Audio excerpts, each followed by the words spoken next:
ಎಲ್ಲರಿಗೂ ಶರಣು. ಶರಣರು ಕಂಡ ಶಿವ 2ನೇ ಸಂಚಿಕೆಗೆ ಎಲ್ಲರಿಗೂ ಸ್ವಾಗತ. ನಾವು ಇವತ್ತಿನ ಈ ಸಂಚಿಕೆಯನ್ನು ಅಲ್ಲಮ್ಮ ಪ್ರಭುಗಳ ಈ ವಚನದಿಂದ ಶುರು ಮಾಡೋಣ. ಅನ್ನವ ನಿಕ್ಕಿ ನನ್ನಿಯ ನುಡಿದು ಅರವಟ್ಟಿಗೆಯ ನಿಕ್ಕಿ ಕೆರೆಯ ಕಟ್ಟಿಸಿದಡೆ ಮರಣದಿಂದ ಮೇಲೆ ಸ್ವರ್ಗ ಉಂಟಲ್ಲದೆ ಶಿವನ ನಿಜವು ಸಾಧ್ಯವಾಗದು. ಗುಹೇಶ್ವರನ ನರಿಯದ ಶರಣಂಗೆ ಆವ ಫಲವೂ ಇಲ್ಲ. The English translation of this ವಚನ.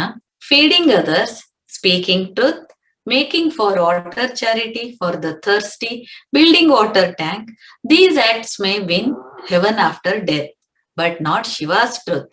For the Sharana who has realized Guheshwara, there is no other reward. ಧನ್ಯವಾದಗಳು. ಈಗ ಪ್ರವೀಣ್ ಶಿವಶಂಕರ್ ಅವರು ಇವತ್ತಿನ ಈ ಸಂಚಿಕೆಯನ್ನು ಮುಂದುವರಿಸುತ್ತಾರೆ. ಓವರ್ ಟು ಯು ಪ್ರವೀಣ್ ಅವರೇ.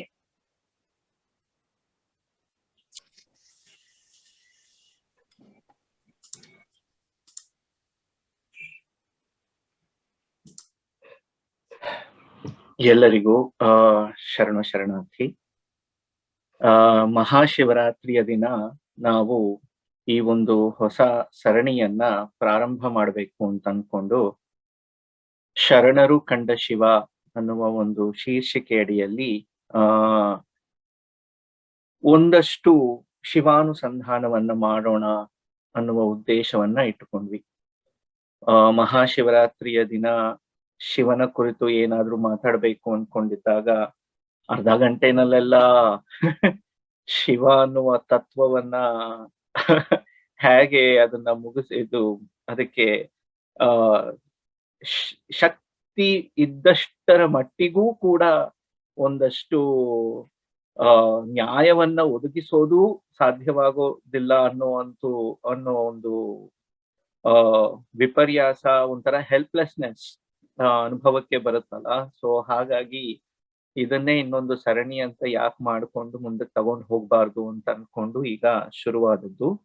ಇವತ್ತು ಇನಿಷಿಯಲ್ ಒಂದು 10 ನಿಮಿಷ ಹಿಂದೆ ಮಹಾಶಿವರಾತ್ರಿಯ ಸಂದರ್ಭದಲ್ಲಿ ಏನನ್ನ ಹೇಳಿತ್ತು ಅನ್ನೋದನ್ನ ಸ್ವಲ್ಪ ಪುನರಾವಲೋಕನವನ್ನ ಮಾಡಿಕೊಂಡು ಇವತ್ತಿನ ಶಿವಾನುಸಂಧಾನಕ್ಕೆ ಶರಣರು ಕಂಡ ಶಿವ ಈ ವಿಷಯಕ್ಕೆ ನಾವು ಮುಂದುವರಿಬಹುದು ಅಂತ ಅನ್ಕೊಂಡಿದೆ. ಮುಖ್ಯವಾಗಿ ಶಿವ ಎಂಬ ಆ ತತ್ವದ ಚಿಂತನೆಯನ್ನ ಮಾಡಬೇಕು ಅಂತಂದ್ರೆ ಆಗಲೇ ಹೇಳಿದ ಹಾಗೆ, ಮೊದಲನೇ ಸತಿನೇ ಹೇಳಿದ ಹಾಗೆ, ಶಿವ ಅಂತಂದ್ರೆ ಏನು? ಮಂಗಳ ಸ್ವರೂಪ. ಎಲ್ಲದರ ಒಟ್ಟಂದದಲ್ಲಿ ಏನೇನು ಚೆನ್ನಾಗಿದೆಯೋ, ಒಳ್ಳೆಯದು ಯಾವುದಿದೆಯೋ, ಯಾವುದು ಮಂಗಳವೋ ಅದೆಲ್ಲವೂ ಶಿವನೇ ಎಂಬತಕ್ಕಂತಹ ಆ ಶಿವ ಎಂಬ ಪದದ ಅರ್ಥವೇ ಮಂಗಳ ಸ್ವರೂಪ. ಮಂಗಳ ಸ್ವರೂಪ ಅಂತ ಹೇಳಿದಾಗ ಕೂಡ ಆ ಸ್ವರೂಪವನ್ನ ನಾವು ಕಂಡುಕೊಳ್ಳುವುದು ಹೇಗೆ? ಒಳ್ಳೆಯದು ಅಂತಂದಾಗ ಅದನ್ನ ಕಾಣೋದು ಹೇಗೆ? ಅದನ್ನ ಯಾವ ರೀತಿ ಗುರುತಿಸೋದು? ಇದು ಒಳ್ಳೆಯದು ಅಂತ ನಾವು ಹೇಳಿದ್ರೆ ಅದನ್ನ ಗುರುತು ಹೇಗೆ ಹಿಡಿಲಿಕ್ಕಾಗತ್ತೆ? ಗುರುತು ಆಗುವುದು ಅನುಭವಕ್ಕೆ. ಇದು ವೈಯಕ್ತಿಕವಾಗಿರುವಂಥದ್ದು. ಹಾಗಾಗಿ ಪರಮಾತ್ಮ ಎನ್ನುವ ಆ ಒಂದು ತತ್ವ ಏನಿದೆ, ಬಹಳ ವೈಯಕ್ತಿಕವಾಗಿರುವಂತಹ ಒಂದು ಸಂಬಂಧ. ಆ ಪರಮಾತ್ಮನ ಅನುಭೂತಿ ನನ್ನೊಳಗೆ ಯಾವ ಒಂದು ಅನುಭವವನ್ನ ಸ್ಫುರಣೆ ಮಾಡುತ್ತೆ, the experience that my relationship with that entity, that spiritual aspect, what we identify as God, the experiences that it leads to inside me.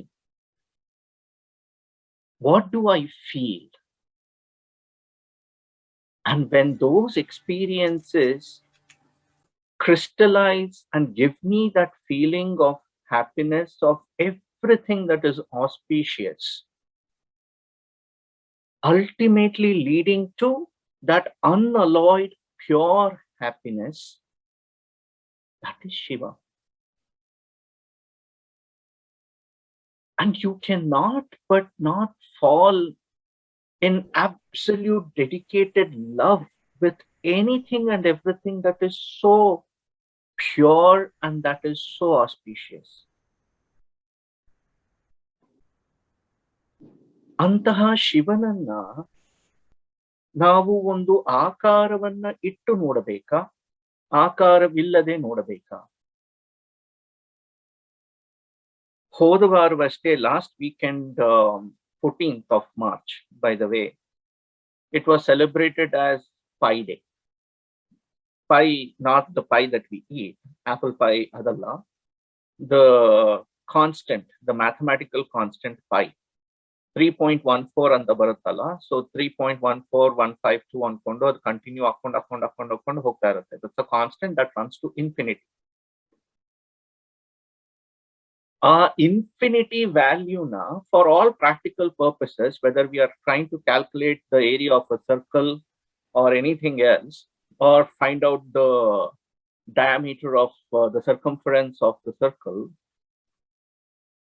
you can use that in a shortened form. We simplify it, we say 3.14 illa 22/7 anta fraction agi simplify ಮಾಡ್ಕೊಂಡಿರ್ತೇವೆ. ಯಾತಕ್ಕೋಸ್ಕರ? Infinite ಆಗಿರೋ value ಆದರೆ ನನ್ನ ಮಟ್ಟಿಗೆ, ಈ ಸ್ಥೂಲವಾದಂತಹ ಜಗತ್ತಿನ ಮಟ್ಟಿಗೆ 22/7 serves me. R 3.14 ಅಂತ ಅಪ್ರಾಕ್ಸಿಮೇಷನ್ ಮಾಡ್ಕೊಂಡ್ರು ನನ್ನ ಉಪಯೋಗಕ್ಕೆ ಎಷ್ಟು ಬೇಕಾಗುತ್ತೋ ಅಷ್ಟು ಮಾಡ್ತೇನೆ ಅಂತಂದ್ಬಿಟ್ಟು. ಸೂಪರ್ ಸ್ಟೋರ್ಗೆ ಹೋಗ್ತೇವೆ, ನಮಗೇನ್ ಬೇಕೋ ಅದನ್ನ ಮಾತ್ರ ತಗೊಂಡ್ಬರ್ತೀವಲ್ಲ. ತಗೊಂಡ್ಬಂದ್ರು ಕೂಡ 10 kg ಅಕ್ಕಿ ತಗೊಂಡ್ಬಂತೆ ಅಂದ್ಬಿಟ್ಟು ನನ್ನ ಮನೆಯಲ್ಲಿ 10 kg ಅಕ್ಕಿ ಇದೆ ಅನ್ಕೊಂಡು ಅಷ್ಟನ್ನು ಏನು ಕುಕ್ಕರ್ಗೆ ಹಾಕ್ಬಿಟ್ಟು ಏನ್ ಬೇಯಿಸ್ಲಿಕ್ಕೆ ಹೋಗೋದಿಲ್ಲ. ಕುಕ್ಕರ್ ಕೆಪಾಸಿಟಿ ಎಷ್ಟು, ನಾನ್ಕಿಂತ ಹೆಚ್ಚಾಗಿ ನನ್ನ ಹೊಟ್ಟೆ ಕೆಪಾಸಿಟಿ ಎಷ್ಟು, ನನ್ನ ಆರೋಗ್ಯದ ಕೆಪಾಸಿಟಿ ಎಷ್ಟು ನೋಡ್ಕೊಂಡು ಆಯಾ ಮಟ್ಟಿಗೆ ಅದನ್ನ ತಿನ್ನೋದೋ ಮಾಡೋದೋ ಆಗುತ್ತೆ. ಸಚರಾಚರವನ್ನೆಲ್ಲವನ್ನ ಆವರಿಸಿಕೊಂಡು ಅದೆಲ್ಲಕ್ಕಿಂತಲೂ ಮೇಲೆ ಅತ್ಯತಿಷ್ಠ ದಶಾಂಗುಲಂ, ಎಲ್ಲವೂ ಆಗಿ ಎಲ್ಲವನ್ನೂ ಆವರಿಸಿಕೊಂಡು ಅದೆಲ್ಲದಕ್ಕಿಂತ ಒಂದಷ್ಟು ಮೇಲೆ ಇರತಕ್ಕಂತಹ ಆ ಪರಮಾತ್ಮನನ್ನ ನಾವು ನಮ್ಮ ಸೀಮಿತವಾದಂತಹ ಬುದ್ಧಿ ಕ್ಷಮತೆ ಆಗಲಿ ಅಥವಾ ನಮ್ಮ ಆ ವೈಯಕ್ತಿಕ, ಅದಕ್ಕೆ ಹೇಳ್ತೀನಲ್ಲ, it's a very personal relationship. ಆ ಮಟ್ಟಿಗೆ ನಾನು ಅದಕ್ಕೆ ಒಂದು ಸ್ವರೂಪವನ್ನ ಕೊಟ್ಟರೆ ತಪ್ಪಲ್ಲ. ನಿರ್ಗುಣ ನಿರಾಕಾರ ಎಲ್ಲದಕ್ಕೂ ಮೀರಿರತಕ್ಕಂತಹ ಒಂದು ತತ್ವ ಅಂತ ನೋಡಿದರೂ ಕೂಡ ತಪ್ಪಲ್ಲ. ಅದೊಂದೇ, ಅದಷ್ಟೇ, ಅದಿನ್ನೇನು ಸಾಧ್ಯವೇ ಇಲ್ಲ ಅಂತಂದ್ರೆ then you are putting a frame. ಆಗ ಭಗವಂತನನ್ನ ಯಾರು ಅಪರಿಮಿತವೇ ಆಗಿರುವಂಥವನು, he is not like infinity, he is infinity, ಅದನ್ನ ನಾನು ಜಿದ್ದಿಟ್ಟುಕೊಂಡು ಫೈನೈಟ್ ಮಾಡ್ತೀನಿ ಅಂತ ಹೋದ್ರೆ ಅದು ನಾವು ಎಡುತ್ತೆ ಹೊರತು ಭಗವಂತನಿಗೆ ಅದರಿಂದ ಏನು ಆಗ್ಬೇಕಾಗಿಲ್ಲ. ನಾನ್ 3.14 ಮಾಡ್ಕೊಂಡ್ಬಿಟ್ಟೆ ಅಂತ ಅಂದ್ಬಿಟ್ಟು 3 is not going to become angry with me, not 22/7 is going to become angry with me. The constant is constant. It is like I don't care. I am what I am. The same way Bhagavanta kuda, he doesn't care. ಶಿವನಿಗೆ ನಾನು ಹೀಗೆ ಕೊಟ್ಟೆ, ಒಂದೇ ಮುಖ ಕೊಟ್ಟೆ ಅಂತ ಅಂದ್ಬಿಟ್ಟು ಅವ್ನು ನಾನು ಏನ್ ಬೇಜಾರು ಮಾಡ್ಕೊಳ್ಳೋದಿಲ್ಲ. ಆ ಒಂದು ಮುಖನಾದ್ರೂ ಅದ್ರಲ್ಲಿ ಇರತಕ್ಕಂತಹ ತತ್ವಗಳನ್ನ ನೀನ್ ಸರಿಯಾಗಿ ಅರ್ಥ ಮಾಡ್ಕೊಂಡಿದೀಯಾ, ಅದು ಕೂಡ ಯಾಕೆ ನನ್ನ ಉದ್ಧಾರಕ್ಕೆ ಬೇಕೇ ಹೊರತು ಹಿ ಈಸ್ ಸೋ ಬ್ಲೆಸ್ಫುಲ್. ತಾನೇ ತಾನಾಗಿರ್ತಕ್ಕಂತಹ ಪರಮೇಶ್ವರ. ಆ ಭಗವಂತ ಅವನನ್ನ ಕುರಿತು ಶರಣರು ಯಾವ ರೀತಿ ಅನುಸಂಧಾನವನ್ನ ಮಾಡಿಕೊಂಡಿದ್ದರು, ಆ ಭಗವಂತನನ್ನ ಅವರು ಕಂಡುಕೊಂಡ ರೀತಿ ಎಂಥದ್ದು, ಅದೆಲ್ಲವನ್ನ ಕುರಿತು ಒಂದಷ್ಟು ನಾವು ಚಿಂತನೆಯನ್ನ ನಡೆಸಬಹುದು. ಇದಕ್ಕೆ ನಾನು ತೆಗೆದುಕೊಂಡಿರುವಂತಹ ವಚನಗಳು ಕೂಡ ಹಲವಾರು ವಚನಕಾರರ ವಚನಗಳನ್ನ ನಾವು ನೋಡ್ತೇವೆ.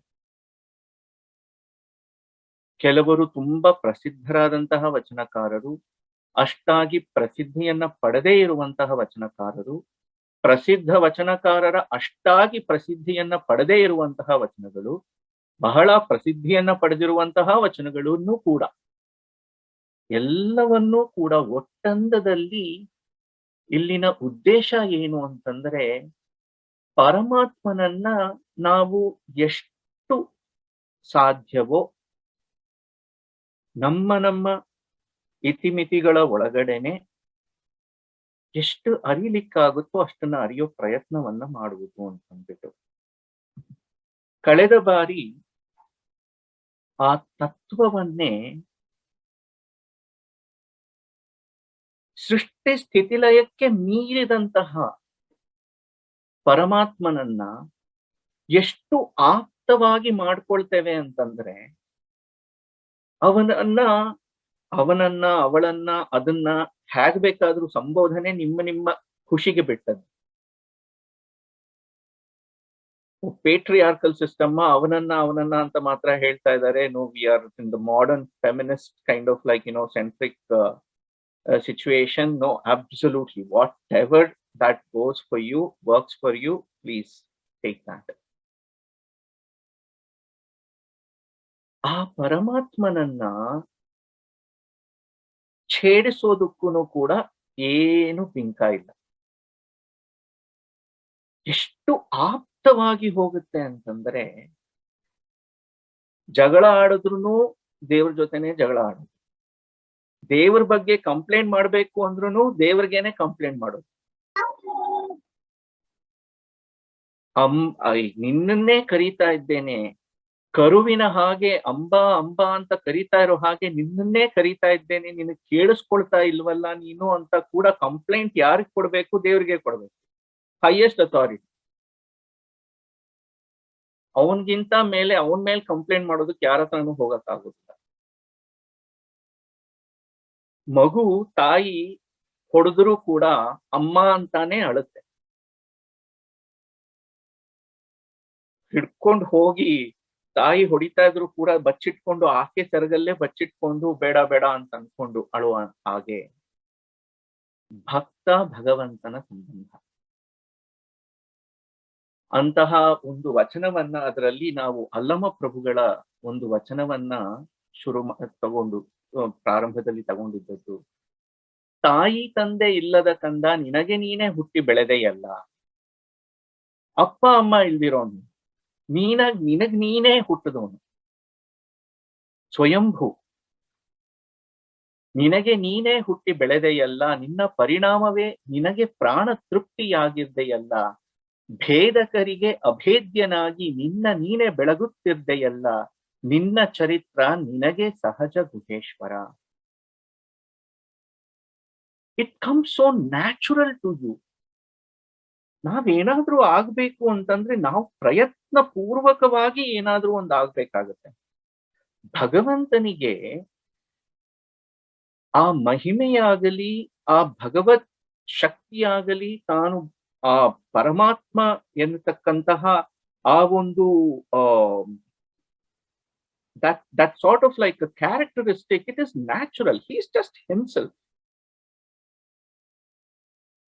ನಿನ್ನ ಪರಿಣಾಮವೇ ನಿನಗೆ ಪ್ರಾಣ ತೃಪ್ತಿಯಾಗಿರ್ದೆಯಲ್ಲ. Everything that you do is just your bliss, ನಿನ್ನ ಆನಂದ. ಇವತ್ತಿನ ಉರಿಲಿಂಗ ಪೆದ್ದಿಗಳ ಒಂದು ವಚನದಲ್ಲಿ ಇದನ್ನೇ ಎಷ್ಟು ಸುಂದರವಾಗಿ ಅಲ್ಲಮ ಪ್ರಭುಗಳು ಎಷ್ಟು ಸಂಕ್ಷಿಪ್ತವಾಗಿ ಗಹನವಾಗಿರುವಂತಹ ವಿವರಗಳನ್ನೆಲ್ಲ 4-5 ಸಾಲಿನಲ್ಲಿ ಹಾಕ್ತಿರ್ತಾರೆ.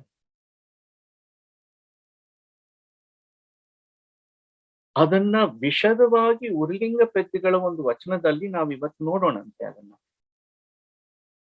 ನಿನಗೆ ನೀನೇ ಹುಟ್ಟಿ ಬೆಳೆದೆಯಲ್ಲ. You are born to your self.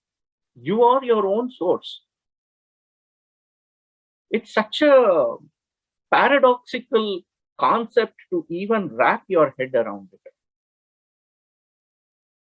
You are your own source. You light yourself. ನಿನ್ನ ಬೆಳಕು ಯಾವ ಸಚರಾಚರದಲ್ಲಿ ಇರತಕ್ಕಂತಹ ಎಲ್ಲವನ್ನ ಬೆಳಗುತ್ತಾ ಇರುವ ಬೆಳಕು ನಿನ್ನದು. ನಿನ್ನನ್ನ ಬೆಳಗುವಂತಹ ಬೆಳಕು ಇನ್ಯಾವುದೂ ಇಲ್ಲ. ನೀನೇ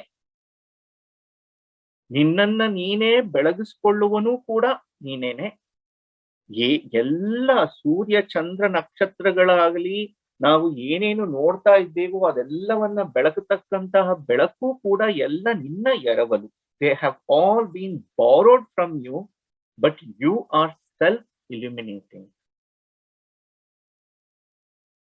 ಭೇದಕರಿಗೆ ಅಭೇದ್ಯನಾಗಿ ಯಾವುದನ್ನ ಯಾವ ರೀತಿ ಭಗವಂತನನ್ನ ವಿಶ್ಲೇಷಣೆ ಮಾಡಬಹುದು, ಯಾವ ರೀತಿ ಅರ್ಥೈಸ್ಕೊಳ್ಬಹುದು, ಯಾವ್ಯಾವ ರೀತಿ ನೋಡಬಹುದು, ಎಲ್ಲವನ್ನೂ ಕೂಡ ಈ ತರ್ಕಗಳಲ್ಲಿ ಸಿಕ್ಕಾಕಿಸ್ಕೊಂಡು ಇದು ಹೀಗ ಅದು ಹಾಗ, ಇಷ್ಟೇನಾ, ಈ 5 ಮುಖಗಳೇನಾ, 10 ಮುಖಗಳ, ಸಹಸ್ರ ಬಾಹುಗಳ, ಸಹಸ್ರ ನೇತ್ರಗಳ, ಯಾವ ರೀತಿ ಏನೇನೆಲ್ಲ ಪರಾಮರ್ಶೆಯನ್ನ ಮಾಡತಕ್ಕಂತಹ ಅನಾಲಿಸಿಸ್ ಮಾಡ್ಲಿಕ್ಕೆ ಹೋಗ್ಬೇಕು ಅಂತಂದ್ರೆ, ಭೇದನ ಅಂತಂದ್ರೆ ಇನ್ನೇನು, at the end of the day you are analysing, right? At the end of the day you are trying to analyse. You are beyond analysis. ಭೇದಕರಿಗೆ, anyone who are trying to analyze, who are trying to theorize, you are beyond all of your reach. ಇದೆಲ್ಲವೂ ಕೂಡ ನಿನಗೆ ಸಹಜ. It is so natural for you. ಪ್ರಯತ್ನ ಪೂರ್ವಕವಾಗಿ ಇರುವಂಥದ್ದಲ್ಲ, ತಾನೇ ತಾನಾಗಿ ಇರತಕ್ಕಂತಹ ತತ್ವ ಆ ಪರಮಾತ್ಮ ಶಿವ. ನಿನ್ನ ಚರಿತ್ರ ನಿನಗೆ ಸಹಜ ಗುಹೇಶ್ವರ. ಮತ್ತೊಂದನ್ನ ನಾವು ನೋಡಿದ್ವಿ, ಯಡಿಯೂರ ಸಿದ್ಧಲಿಂಗೇಶ್ವರರ ವಚನ, ನಿರವಯಂ ನಿರಾಮಯಂ ನಿರಾಕುಳಂ ನಿರ್ದ್ವಂದ್ವಂ ನಿರ್ಮಳ ನಿಜ ಸ್ವರೂಪಂ ನಿರ್ಭಾವ ನಿಷ್ಪುರುಷ ನಿರಂಜನ ನಿರಾಕಾರಂ ನಿರಾವರಣ ನಿರುಪಮ ನಿರ್ಗುಣ ನಿರಾಧಾರ ನಿರಾಲಂಬಂ ಸರ್ವಾಧಾರ ಸದಾಶಿವಂ ಅತ್ಯತಿಷ್ಠ ದಶಾಂಗುಲಂ ನಿತ್ಯ ನಿಶ್ಚಿಂತಂ ನಿರ್ಮಲ ನಿರ್ಮಾಯ ನಿರಾಳಕಂ ಹರಹರ ಶಿವ ಶಿವ ಜಯ ಜಯ ಜಯತು ಶರಣ ಕರುಣಾಕರ ತ್ರಾಹಿಮಾಂ ಭಕ್ತವತ್ಸಲ ಮತ್ಪ್ರಾಣನಾಥ ಮಹಾಲಿಂಗ ಗುರು ಶಿವಸಿದ್ದೇಶ್ವರ ಪ್ರಭುವೆ. ಇಡೀ ಪರಮಾತ್ಮ ತತ್ವದ ಎಲ್ಲ ಲಕ್ಷಣಗಳನ್ನ ಯಾವ ರೀತಿ ಹೇಳಬಹುದೋ ಅದೆಲ್ಲವನ್ನ ಇಲ್ಲಿ ಸೂಕ್ಷ್ಮವಾಗಿ ವಿಶದವಾಗಿ ಸಿದ್ಧಲಿಂಗೇಶ್ವರರು ವ್ಯಕ್ತಪಡಿಸಿರುವಂಥದ್ದು. ಇದರ ವಿವರಣೆ ನಿಮಗೆ ಹಿಂದಿನ ಸಂಚಿಕೆಯ ರೆಕಾರ್ಡಿಂಗ್ ಪ್ರಾಬಬ್ಲಿ ಉಮಾ ಅವರು ಆಗ್ಲೇ ಯೂಟ್ಯೂಬ್ ಅಲ್ಲಿ ಹಾಕಿರೋದ್ರಿಂದ ಅಲ್ಲಿ ನೋಡಿದ್ರೆ ಪ್ರತಿಯೊಂದನ್ನು ನಾವು ನೋಡಿದ್ದೇವೆ. ಒಟ್ಟಂದದಲ್ಲಿ ಏನು, ಯಾವ ನಾಮರೂಪಾತೀತವಾಗಿರತಕ್ಕಂತಹ ತತ್ವ ಪರಮಾತ್ಮ. ಅವನು ಎಲ್ಲಕ್ಕೂ ಆಧಾರವೇ ಹೊರತು ಆತನಿಗೆ ಆಧಾರವಾಗಿರುವಂಥದ್ದು ಯಾವುದೂ ಇಲ್ಲ. ನಿರಾಧಾರ. ಆತನಿಗೆ ಯಾವುದರ ಆಲಂಬನೆ ಬೇಕಿಲ್ಲ, ನಮಗೆ ಬೇಕು. We need support. He doesn't need any support. He doesn't need anything to hold him as a foundation. ನಿರ್ಮಾಯ, ಮಾಯಾತೀತನಾಗಿರತಕ್ಕಂಥವನು. ಮಾಯಾತೀತವಾಗಿರುವಂಥದ್ದೇನು? ಯಾವುದೇ ಒಂದು ನಾಮರೂಪಾತ್ಮಕವಾಗಿರುವಂಥದ್ದು, ಕಾಲ ದೇಶಾತ್ಮಕವಾಗಿರುವಂಥದ್ದು. ನಾಮ ರೂಪ ಬಂತು, ಕಾಲ ದೇಶ ಬಂತು ಅಂತಂದ್ರೆ ಅದು it has a beginning, it has an end. He has no beginning, he has no end. So he is beyond all of these things. ಇಂತಹ ಪರಮಾತ್ಮ ತತ್ವವನ್ನ ಪ್ರತಿಯೊಬ್ಬರೂ ಕೂಡ ತಮ್ಮ ತಮ್ಮ ರೀತಿಯಲ್ಲಿ ಅದನ್ನ ಅರಿತುಕೊಳ್ಳೋದಿಕ್ಕೆ ಪ್ರಯತ್ನ ಪಟ್ಟಿದ್ದಾರೆ. ಅದನ್ನ ತಿಳಿದೂ ಇದ್ದಾರೆ. ಮುಪ್ಪಿನ ಷಡಕ್ಷರಿ ದೇವರ ಒಂದು ಪದವನ್ನ ಹಿಂದೆ ಅದನ್ನ ನಾ ಹೇಳಿದ್ದೆ. ಸಕಲಕ್ಕೆಲ್ಲಕ್ಕೆ ನೀನೆ ಅಕಳಂಕ ಸಕಲಕ್ಕೆಲ್ಲಕ್ಕೆ ನೀನೆ ಅಕಲಂಕ ಗುರುವೆಂದು ನಿಖಿಲ ಶಾಸ್ತ್ರವು ಪೇಳುತ್ತಿರಲರಿತೆನು ಅಂತ ಒಂದು ಪದ. ಅವರವರ ಭಾವಕ್ಕೆ, ಅವರವರ ಭಕುತಿಗೆ, ಅವರವರಿಗೆಲ್ಲ ಕಾಣಿಸುವಂತಹ ಗುರು ನೀನೊಬ್ಬನೇ ಅಂತಕ್ಕಂತಹ ಒಂದು ಮಾತನ್ನ ಮುಪ್ಪಿನ ಷಡಕ್ಷರಿ ದೇವರ ಆ ಪದದಲ್ಲಿ ನಾವು ಕಾಣ್ತೇವೆ. ಅದಕ್ಕೆ ಸಂವಾದಿಯಾಗಿ ಅರಿವಿನ ಮಾರಿತಂದೆಗಳ ಈ ವಚನದಲ್ಲಿ ಶೈವಕ್ಕೆ ಕೈಲಾಸ, ವೈಷ್ಣವಕ್ಕೆ ವೈಕುಂಠ, ಬೌದ್ಧಂಗೆ ಮೋಕ್ಷಗಾಮಿನಿ ಎಂಬ ಗೊತ್ತುಗಳು ಬೇರಾದಲ್ಲಿ ಪೃಥ್ವಿ, ಅಪ್ಪು, ತೇಜ, ವಾಯು, ಆಕಾಶ ಬೇರಾದುದಿಲ್ಲ. ಸುವರ್ಣ ಒಂದು ಆಭರಣ ಹಲವಾದಂತೆ ಪರಬ್ರಹ್ಮ ವಸ್ತು ಒಂದೆಂಬುದಕ್ಕೆ ಇದೇ ದೃಷ್ಟ. ಮತ್ತಿದಿರು ದೈವ ಉಂಟೆಂದು ಗದಿಯಬೇಡ, ನೆರೆನೆಂಬಿ ಸದಾಶಿವ ಮೂರ್ತಿ ಲಿಂಗವಲ್ಲದಿಲ್ಲ ಎಂದೆ. ಈ ವಚನವನ್ನ ನಾವು ಹಿಂದೆ ನೋಡಿದ್ವಿ. ಯಾವ ಯಾವ ರೀತಿಯಲ್ಲಿ ಪರಮಾತ್ಮ ತತ್ವವನ್ನ ನಾವು ಕಂಡಿದ್ದರೂ ಕೂಡ ನಮ್ಮ ನಮ್ಮ ದರ್ಶನಗಳು ಬೇರೆಯಾಗಿದ್ದವೇ ಹೊರತು ಅದರಿಂದಾಗಿ ಮೂಲಭೂತವಾಗಿರುವಂತಹ ನಮ್ಮ ವೈಯಕ್ತಿಕ ಆಧಾರಗಳೇನಿದ್ದಾವೆ ಅವೇನು ಬದಲಾಗಿಲ್ವಲ್ಲ. ನಾನು ದೇವರನ್ನ ಶಿವ ಅಂತ ನೋಡ್ತೇನೋ, ವಿಷ್ಣು ಅಂತ ನೋಡ್ತೇನೋ, ಜೈನನಾಗಿ ಜಿನನಂತ ಕಾಣ್ತೇನೋ, ಬೌದ್ಧನಾಗಿ ಮತ್ತೊಂದು ರೀತಿಯಲ್ಲಿ ಕಾಣ್ತೇನೋ, ಯಾವ ರೀತಿಯಲ್ಲೇ ಕಂಡರೂ ಕೂಡ ನಾನು ಕುಡಿಯುವ ನೀರು, ಉಸಿರಾಡುವ ಗಾಳಿ, ನಡೆಯುವ ಭೂಮಿ, ಮೇಲಿನ ಆಕಾಶ ಎಲ್ಲವೂ ಕೂಡ ಒಂದೇ. ನಾವು ಶೈವರು ಅಂತಂದ್ಬಿಟ್ಟು ಆಕ್ಸಿಜನ್ ಬಿಟ್ಟು ಕಾರ್ಬನ್ ಮೊನಾಕ್ಸೈಡ್ ಏನ್ ಕುಡಿಲಿಕ್ಕಾಗುದಿಲ್ಲ. ಹಾಗಾಗಿ ಒಂದೇ ಇರತಕ್ಕಂತಹ ಪರಮಾತ್ಮ ವಸ್ತು ಬೇರೆ ಬೇರೆ ಚಿನ್ನ ಬೇರೆ ಬೇರೆ ರೂಪದಲ್ಲಿ ಬೇರೆ ಬೇರೆ ರೀತಿಯ ಆಕೃತಿಗಳನ್ನ ಪಡೆಯೋ ಹಾಗೆ ಅವರವರ ಭಾವಕ್ಕೆ, ಅವರವರ ಭಕುತಿಗೆ ಒಂದೇ ಪರತತ್ವವನ್ನ ಬೇರೆ ಬೇರೆ ರೀತಿಯಲ್ಲಿ ಕಂಡುಕೊಂಡು ಬಂದಿದ್ದಾರೆ. ಆ ಕಾಣ್ಕೆ ಅವರ ಮನಸ್ಸಿಗೆ ಸಮಾಧಾನ, ನೆಮ್ಮದಿ ತಂದಿದೆಯಾ? ಅಷ್ಟರ ಮಟ್ಟಿಗೆ ಸಾರ್ಥಕತೆ ಉಂಟು. ನನ್ನ ಮನಸ್ಸಿಗೆ, ನನ್ನ ನೆಮ್ಮದಿಗೆ, ನನ್ನ ಪರಮಾತ್ಮನನ್ನ ನನ್ನ ಅವನ ಸಂಬಂಧ ಇಂಥದ್ದು ಅಂತ ನಾನೇನು ಕಂಡುಕೊಂಡಿದ್ದೇನೋ ಆ ಮಾರ್ಗದಲ್ಲಿ ನಡೀತಾ ನನ್ನ ಮನಸ್ಸಿನ ಸಮಾಧಾನವನ್ನ ನಾನು ಕಂಡುಕೊಂಡಿದ್ದೇನಾ, ಅದನ್ನ ಪಾಲಿಸ್ತಾ ಇದ್ದೇನಾ? That is what is ultimately essential. ಇದಿಷ್ಟನ್ನ ಸ್ಥೂಲವಾಗಿ ಹಿಂದೆ ನಾವು ಏನು ನೋಡಿದ್ದದ್ದು, ಇಲ್ಲಿಂದ ನಾವು ಹಿಂದಿನ ಸಂಚಿಕೆಗೆ ಬರೋ ಹಾಗಿತ್ತು ಅಂತಂದ್ರೆ, ಇವತ್ತಿನ ಸಂಚಿಕೆಯಲ್ಲಿ ನಾನು ಇದೇ ಒಂದು ವಿವರವನ್ನ ಇನ್ನ ಒಂದಷ್ಟು I want to start today's session with the fundamental question of why is this need to have an entity called God?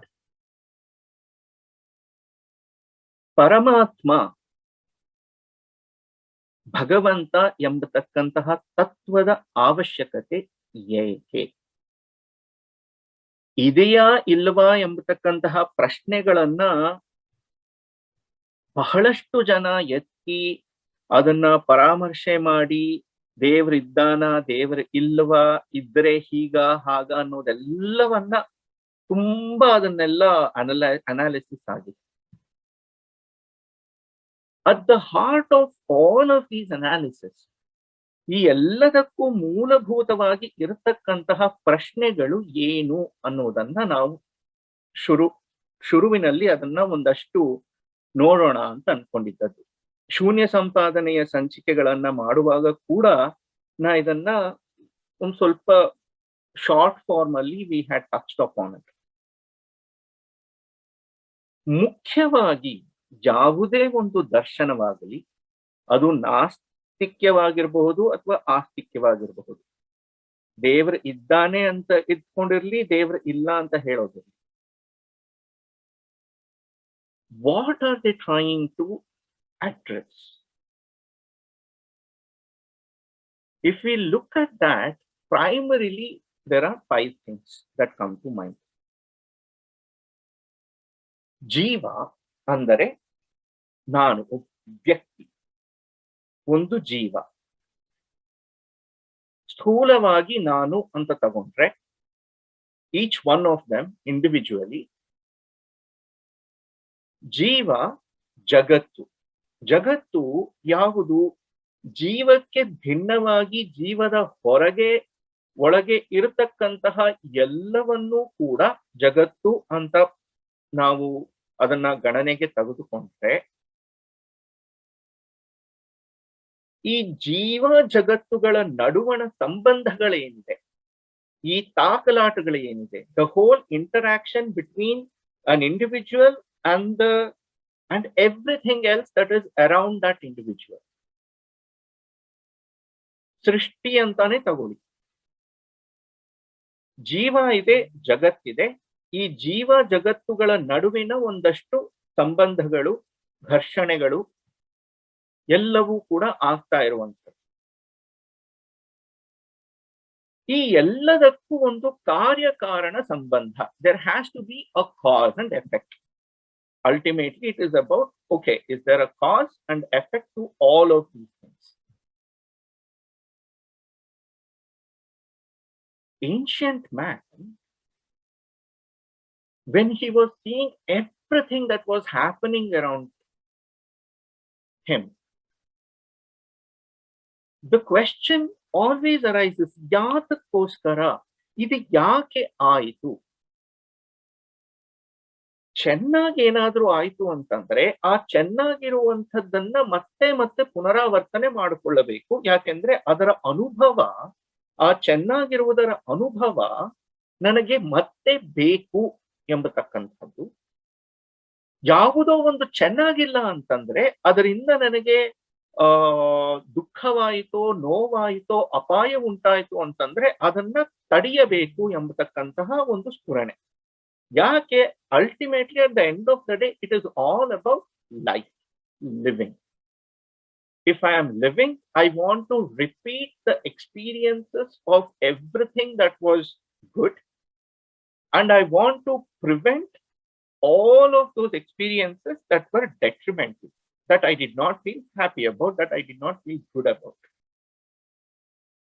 ಈ ಕಾರ್ಯಕಾರಣ ಸಂಬಂಧಗಳನ್ನ ನೋಡ್ತಾ ಇರುವಾಗ ಏನಾಗತ್ತೆ?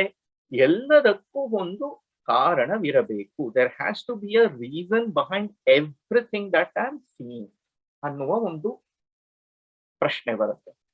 There has to be that belief that there is a reason behind everything. ಸ್ಥೂಲವಾಗಿ ನಾವು ಜಗತ್ತನ್ನ ಅವಲೋಕಿಸ್ತಾ ಇರುವಾಗ ಅದು ಗೊತ್ತಾಗುತ್ತೆ. ಎಡವಿದ್ರೆ ನಾನು ಬೀಳ್ತೇನೆ, ಪೆಟ್ಟು ಬೀಳುತ್ತೆ. ಪೆಟ್ಟು ಯಾಕೆ ಬಿತ್ತು? ಬಿದ್ದದ್ದರಿಂದ. ಯಾಕೆ ಬಿದ್ದೆ? ಎಡವಿದ್ದರಿಂದ. ಯಾಕೆ ಎಡವಿದೆ? ಇದೇ ರೀತಿ ಪ್ರಶ್ನೆಗಳ ಮೇಲೆ ಪ್ರಶ್ನೆಗಳನ್ನ ಮಾಡ್ತಾ ಹೋಗ್ತಾ ಇದ್ರೆ ನಮಗೆ ಕಾರಣ ಕಾರಣ ಕಾರಣ ಕಾರಣ ಕಾರಣ. ಯಾತಕ್ಕೋಸ್ಕರ? Because I want to understand so that ಮುಂದೆ ಇಂತಹ ಒಂದು ಸಂದರ್ಭದಲ್ಲಿ ನಾನು ಮತ್ತೆ ಎಡವಿ ಬಿದ್ದು ಈ ಒಂದು ನೋವಿನ ಪ್ರಸಂಗವನ್ನ ನಾನು ಮತ್ತೆ ಅದರಲ್ಲಿ ಸಿಕ್ಕಾಕೊಳ್ಳದೆ ಇರೋ ರೀತಿನಲ್ಲಿ ನನ್ನನ್ನು ನಾನು ಕಾಪಾಡಿಕೊಳ್ಳಬೇಕು ಎಂಬುವ ರೀತಿಯಿಂದ ಈ ಕಾರ್ಯಕಾರಣ ಸಂಬಂಧಗಳು ಬರ್ತಾ ಹೋಗುತ್ತೆ. That's how the brain is wired. Because it wants to prevent you from harm and ensure that you are going to survive. ಈ ದೃಷ್ಟಿಯಲ್ಲಿ ಎಷ್ಟೋ ವಿವರಗಳು ನಮಗೆ ಎಟಕದೇ ಇರುವಂತದ್ದಾಗಿರುವಾಗ ನನ್ನ ಎಟಕಿಗೆ ಮೀರಿರುವಂತಹ ಯಾವುದೋ ಒಂದು ಶಕ್ತಿ ಇದೆ. ಆ ಶಕ್ತಿಯಿಂದಾಗಿ ಎಲ್ಲವೂ ಕೂಡ ನಿಯಮಿತವಾಗಿದೆ. ಇದೆಲ್ಲದರ ನಿಯಾಮಕನಾಗಿರುವಂತಹ ಒಂದು ಶಕ್ತಿ ಉಂಟು ಎಂಬುವ ಒಂದು ಪ್ರಮೇಯ ಬರುವಂಥದ್ದು. ಸೊ ಜೀವ, ಜಗತ್ತು, ಆ ಎಲ್ಲದಕ್ಕೂ ನಿಯಾಮಕವಾಗಿರತಕ್ಕಂತಹ ಭಗವಂತ ಈಶ್ವರ. ಈಶ್ವರ ಅಂತಂದ್ರೆ ಭಗವಂತ ಅನ್ನುವ ಅರ್ಥದಲ್ಲಿ. ಅದನ್ನ ನೀವು ಯಾವ ರೀತಿ ಪರಿಕಲ್ಪನೆ ಮಾಡ್ಕೋತಿರೋ, ಶಿವನೋ, ವಿಷ್ಣುವೋ, ಶಕ್ತಿಯೋ, ಗಣಪತಿಯೋ, ಸೂರ್ಯನೋ, ಯಹೋವಾನೋ, ಯಾವ ಒಂದು ರೂಪ ಕೊಡ್ತಿರೋ ಅವರವರಿಗೆ ಬಿಟ್ಟದ್ದು. ಒಟ್ಟಿನಲ್ಲಿ for all of these things you can consider that there is an entity that is omnipresent, omniscient and omnipotent. So ಜಗತ್ತು, ಜೀವ, ಈಶ್ವರ ಬಂತು. ಇನ್ನೆರಡು ಯಾವುದು? ಬಂಧ. ಇಲ್ಲಿ ಸಿಕ್ಕಾಕೊಂಡಿರುವಂಥದ್ದು. ಬಂಧ ಅಂತಂದ್ರೆ ಏನು? ಬಂಧನ ಯಾವುದು? ಯಾವುದರಿಂದಾಗಿ ಭಯ, ಶೋಕ, ಮೋಹಗಳು ನನ್ನನ್ನ ಆವರಿಸಿಕೊಳ್ಳುತ್ತೋ ಅದನ್ನ ನಾನು ಬಂಧ ಅಂತ ಕರೆಯುವಂಥದ್ದು. I will consider that as bindings, anything that puts me through the miseries. Again, as I said, it is all about ensuring that the pain is avoided. Anything that is detrimental is avoided, because that's how we are wired. The brain functions in that way.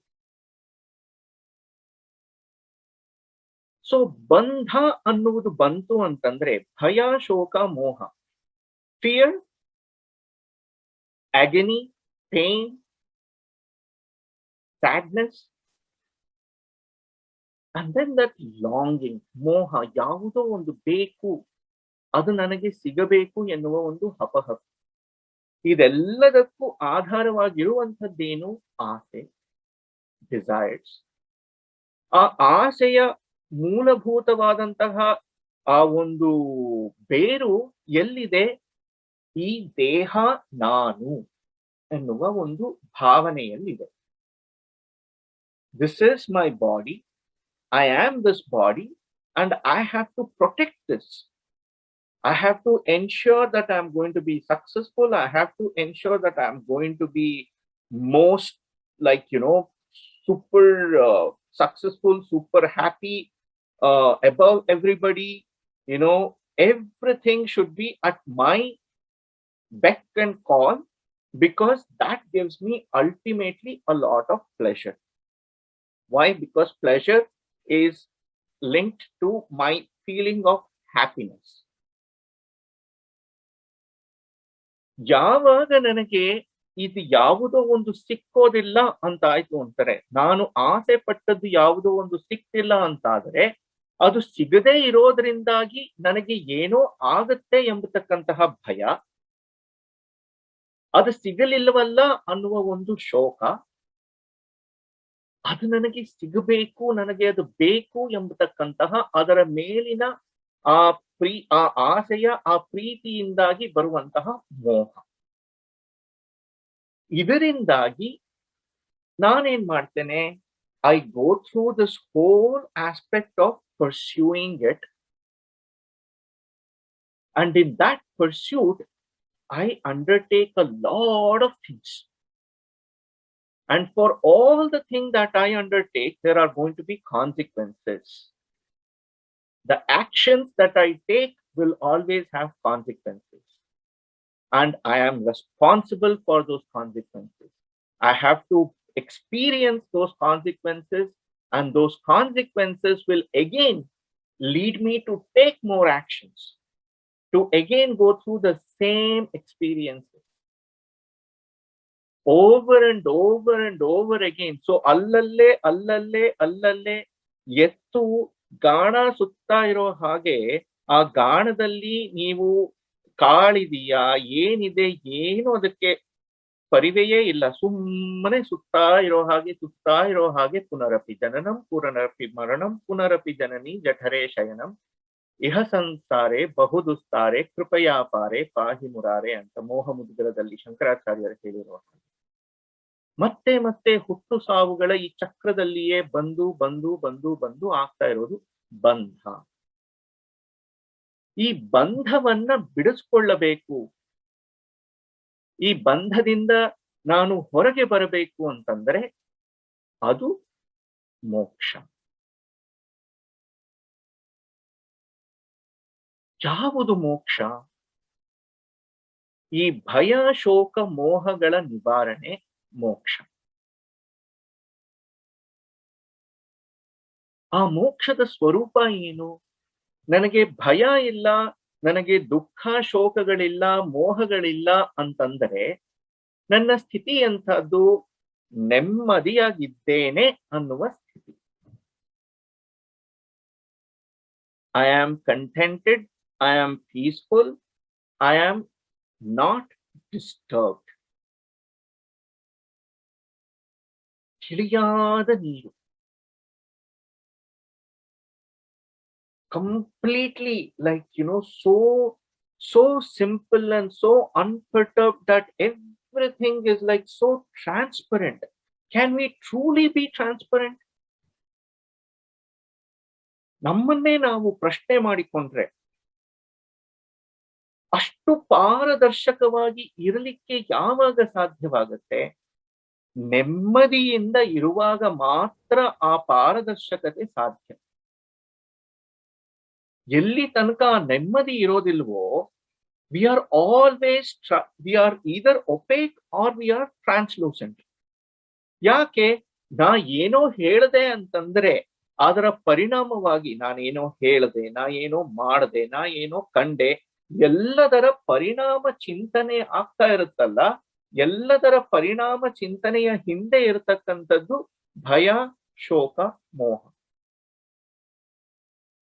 ಇದು ಮಾಡಿದ್ರೆ ನನಗೆ ಎಷ್ಟು ಲಾಭ ಆಗುತ್ತೆ, ಇದು ಮಾಡಿದ್ರೆ ನನಗೆ ಎಷ್ಟು ನಷ್ಟ ಆಗುತ್ತೆ, ಅವ್ರ ಹತ್ರ ನಾನು ಚೆನ್ನಾಗಿ ಮಾತಾಡ್ಲಿಲ್ಲ ಅಂತಂದ್ರೆ ನಾನು ಏನ್ ಕಳ್ಕೊತೀನೋ, ಇವ್ರ ಹತ್ರ ಚೆನ್ನಾಗಿ ಮಾತಾಡಿದ್ರೆ ನನಗೆ ಏನ್ ಲಾಭ ಸಿಗುತ್ತೋ, ನನಗೆ ಎಲ್ಲಿ ಆಪರ್ಚುನಿಟಿ ಸಿಗುತ್ತೆ, ಈ ಎಲ್ಲಾ ಲೆಕ್ಕಾಚಾರಗಳನ್ನ ಮಾಡ್ಕೊಂಡು ಹೋಗ್ತಾ ಇರೋ ತನಕ ಪಾರದರ್ಶಕತೆ ಬರೋದು ತುಂಬಾ ತುಂಬಾ ಕಷ್ಟ.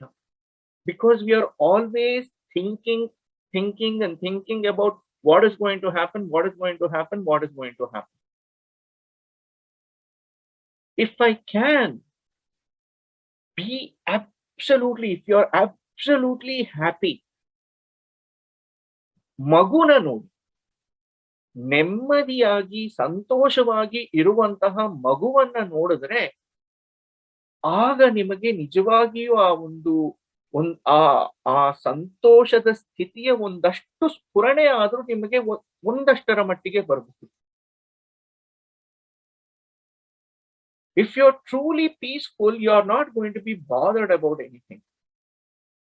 ನೆಮ್ಮದಿಯಾಗಿರೋ ವ್ಯಕ್ತಿಯನ್ನ ನೀವು ಹೋಗಿ ಏನೇ ಕೇಳಿ, ನನಗೆ ಗೊತ್ತಿಲ್ಲ ಅಂತಂದ್ರೆ ನನಗ್ ಗೊತ್ತಿಲ್ಲ ಅಂತ ಹೇಳ್ತಾನೆ, ಗೊತ್ತಿತ್ತು ಅಂತಂದ್ರೆ ಬಿಂದಾಸಾಗಿ ಹೇಳಿಬಿಡ್ತಾರೆ.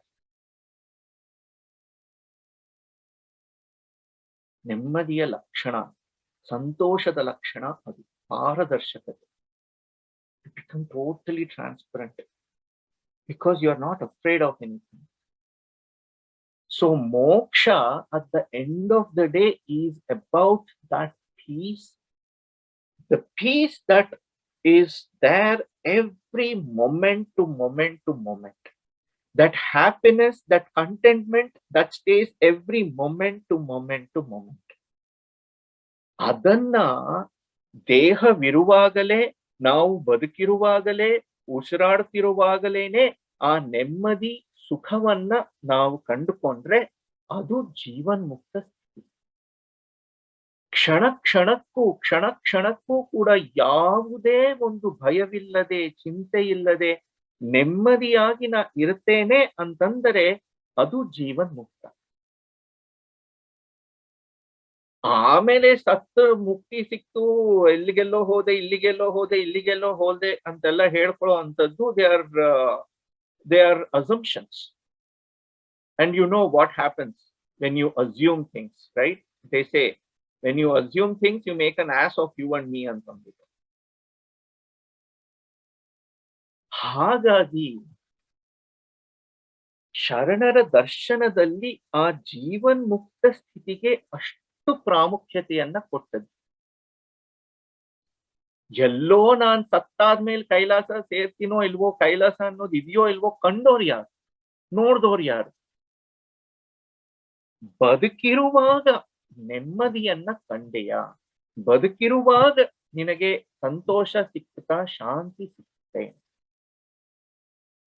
ಆ ನೆಮ್ಮದಿ ನೀನು ಉಸಿರಾಡುವ ತನಕವೂ ಕೂಡ ಕ್ಷಣ ಕ್ಷಣದಲ್ಲಿಯೂ ನಿನ್ನೊಳಗಡೆ ಉಂಟಾ? ಅದರ ಸಾಧನೆಗೆ ಪರಮಾತ್ಮ ಎಂಬತಕ್ಕಂತಹ ತತ್ವವನ್ನ ಆಲಂಬನವಾಗಿ ಉಪಯೋಗಿಸಿಕೊಳ್ಳಬಹುದಾ?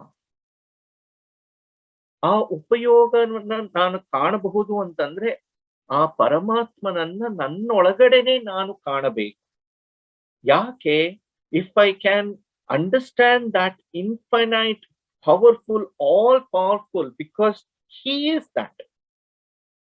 ಶಿವ ಅಂತಂದ್ರೆ ನಾ ಆಗ್ಲೇ ಹೇಳದ್ನಲ್ಲ, ಎಲ್ಲವೂ ಮಂಗಳಮಯವಾಗಿರುವಂತಹದ್ದು. ಶಿವ ಅಂತಂದ್ರೆ ಏನು? ಮಂಗಳಮಯ. ಮಂಗಳವೆಲ್ಲವೂ ಕೂಡ ನನ್ನಲ್ಲಿಯೇ ನಾನು ಕಂಡುಕೊಂಡ್ರೆ ಇನ್ನ ಚಿಂತೆ, ಅಮಂಗಳದ ಭಯ ಎಲ್ಲಿ ಬರುತ್ತೆ?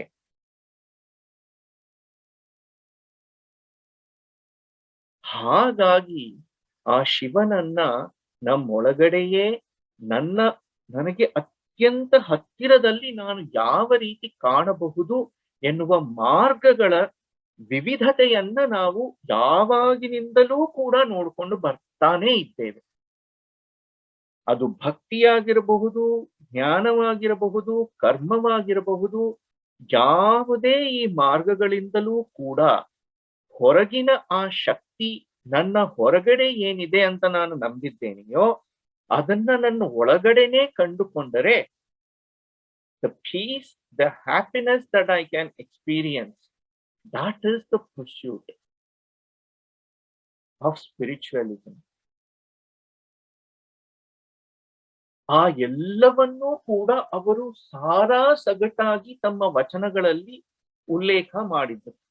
ಅದರಲ್ಲಿ ಬರತಕ್ಕಂತಹ ಕಷ್ಟಗಳೇನು, ಸಾಧ್ಯತೆ ಬಾಧ್ಯತೆಗಳೇನು, ಆ ಅನುಭವಗಳೇನು, ಆ ಅನುಭಾವದ ಮಟ್ಟಕ್ಕೆ ತೆಗೆದುಕೊಂಡು ಹೋಗುವ ಪರಿಯಂಥದ್ದು.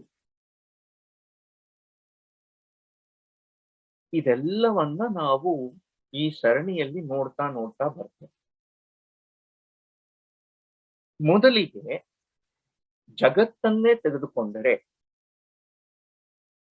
ನಿಯಾಮಕನಾಗಿ ಸರ್ವಕ್ಕೂ ಕಾರಣನಾಗಿದ್ದಾನೆ ಪರಮಾತ್ಮ ಅಂತ ಹೇಳುವ ಹಾಗಿದ್ದರೆ, ಆ ಶಿವ ಎಂಥವನು? ಈ ಜಗತ್ತಿಗೆಲ್ಲ ಮೂಲಭೂತವಾಗಿರ್ತಕ್ಕಂತಹ ಪರಮೇಶ್ವರ ಹೇಗೆ ಈ ಸೃಷ್ಟಿ, ಜಗತ್ತು ಇದೆಲ್ಲದಕ್ಕೂ ಸಂಬಂಧ ಎಂಥದ್ದು ಅನ್ನುವ ಒಂದು ಪ್ರಶ್ನೆ ಬಂದರೆ, ಉರಿಲಿಂಗ ಪೆದ್ದಿಗಳ ಈ ವಚನದಲ್ಲಿ ನೋಡಿ, ಶಿವ ತನ್ನ ವಿನೋದಕ್ಕೆ ರಚಿಸಿದನು ಅನಂತ ವಿಶ್ವವನು. ರಚಿಸಿದವನು ಕರ್ಮ, ನಾನು ಏನೋ ಒಂದು ರಚನೆ ಮಾಡ್ತೇನೆ ಅಂತಂದ್ರೆ ಆ ಕರ್ಮದ ಬಾಧ್ಯತೆ, the consequences of those actions I come to bear. So the Shiva has consequences of those actions. If he created, is there a consequence that he has to go through for this. Shiva ತನ್ನ ವಿನೋದಕ್ಕೆ ರಚಿಸಿದನು ಅನಂತ ವಿಶ್ವವನು. ರಚಿಸಿದವನು ವಿಶ್ವಕ್ಕೆ ಹೊರಗಾಗಿದ್ದಾನೆ. Did he remain secluded? Did he remain exclusive from the whole creation? ಇಲ್ಲ. ವಿಶ್ವಮಯ ತಾನಾದನು. ವಿಶ್ವವೆಲ್ಲವೂ ತಾನಾದಡೆ ವಿಶ್ವದ ಉತ್ಪತ್ತಿ ಸ್ಥಿತಿ ಲಯಕ್ಕೊಳಗಾದನೆ. ವಿಶ್ವಮಯನೇ ಆಗಿ ಹೋದ ಅಂತಾರೆ ಒಂದಲ್ಲ ಒಂದು ದಿನ ಈ ಸೃಷ್ಟಿ ಇವತ್ತು ಇದೆ, ನಾಳೆ ಹೋಯ್ತು, ನಾಳೆ ಹೋಗೋದಿರ್ಲಿ, ಕ್ಷಣ ಕ್ಷಣಕ್ಕೂ ಬದಲಾಗ್ತಾ ಇದೆ. There is constant dynamism, there is constant change. ವಿಶ್ವದ ಉತ್ಪತ್ತಿ ಸ್ಥಿತಿ ಲಯಕ್ಕೊಳಗಾದನೆ. ಅವನಿಗೂ ಕೂಡ ಉತ್ಪತ್ತಿ ಸ್ಥಿತಿ ಲಯ ಅನ್ನೋದು ಬಂದು ಬಿಡ್ತಾ ಇದರಿಂದಾಗಿ ಇಲ್ಲ.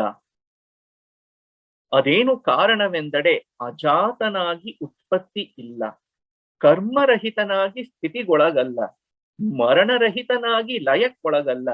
ಇಂತಿ ಗುಣತ್ರಯಂಗಳ ಹೊದ್ದಲರಿಯ, ತಾನಲ್ಲದೆ ವಿಶ್ವಕ್ಕಾಧಾರವಿಲ್ಲಾಗಿ ದೂರಸ್ಥನಲ್ಲ, ತನ್ನಲ್ಲಿ ತಾನಲ್ಲದ ಅನ್ಯವು ತೋರಲರಿಯದಾಗಿ ಇದಿರಿಲ್ಲ, ಇದಿರಿಲ್ಲಾಗಿ ವಿಶ್ವಮಯ ತಾನಾದುದೇ ಸತ್ಯ. ಅರಸು, ಇದು ತುಂಬಾ ತುಂಬಾ ಚೆನ್ನಾಗಿರುವಂತಹ 4 ಸಾಲುಗಳಿದೆಯಲ್ಲ ಕಡೆನಲ್ಲಿ, ಎಂಥ ಪಂಚ್ ಇಡ್ತಾರೆ ಅಂತಂದ್ರೆ the synthesis of entire thing is right there. ಅರಸು ಕಾಲಾಳಾಗಬಲ್ಲ ತನ್ನ ವಿನೋದಕ್ಕೆ, ಮರಳಿ ಅರಸಾಗಬಲ್ಲ. ನಮ್ಮ ಉರಿಲಿಂಗ ಪೆದ್ದಿಪ್ರಿಯ ವಿಶ್ವೇಶ್ವರನು, ಜಗವಾಗಲೂ ಬಲ್ಲ, ಜಗವಾಗದಿರಲೂ ಬಲ್ಲನು. ಪರಮಾತ್ಮ ತತ್ವವನ್ನ ನಾನು ಕಾಣುತ್ತೇನೆ, ನಾನು ಅರ್ಥ ಮಾಡಿಕೊಳ್ಳುತ್ತೇನೆ ಅಂತಂದ್ರೆ, ನನಗೆ ಏನೇನು ಇತಿಮಿತಿಗಳಿದೆಯೋ ಆ ಎಲ್ಲ ಇತಿಮಿತಿಗಳು ಅವನಿಗೆ ಅಪ್ಲೈ ಆಗೋದಿಲ್ಲ. ನನಗೆ ಒಂದೇ ಮುಖ, 2 ಕಣ್ಣು, ಒಂದೇ ಮೂಗು, ಒಂದೇ ಬಾಯಿ, 32 ಹಲ್ಲು ಅಂತಂದ್ರೆ, I want to give him something that is more than all of that. 3 ಕಣ್ಣು, 5 ತಲೆ, ಆ ತಲೆ ಮೇಲೂ ಕೂಡ ಏನೇನೆಲ್ಲ ರಾರಾಜಿಸ್ತಾ ಇದೆ. He is beyond all of that, because the conceptualization of that entity of God has to be something that is at the root cause of everything, but is not bound by any of those rules that bind me. Rule ಯಾರು ಮಾಡ್ತಾರೆ, ಯಾವನಿಗೆ ಆ rules apply ಆಗೋದಿಲ್ವೋ ಅವನು rule ಮಾಡ್ತಾನೆ.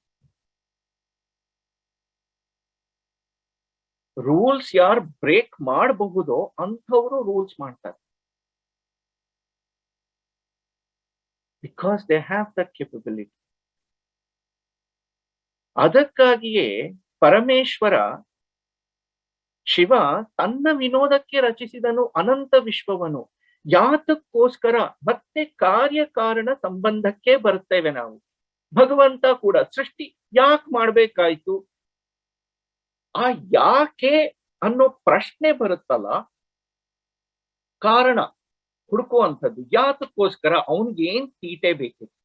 ನಮ್ಮನ್ನೆಲ್ಲ ಹುಟ್ಟಿಸ್ಬಿಟ್ಟು ಹೀಗೆ ಸಿಕ್ಕಾಕಿಸ್ಬಿಟ್ಟು ಏನ್ ಮಜಾ ಸಿಗ್ತಾ ಇದೆ ಅವನ್ಗೆ ಅಂತ.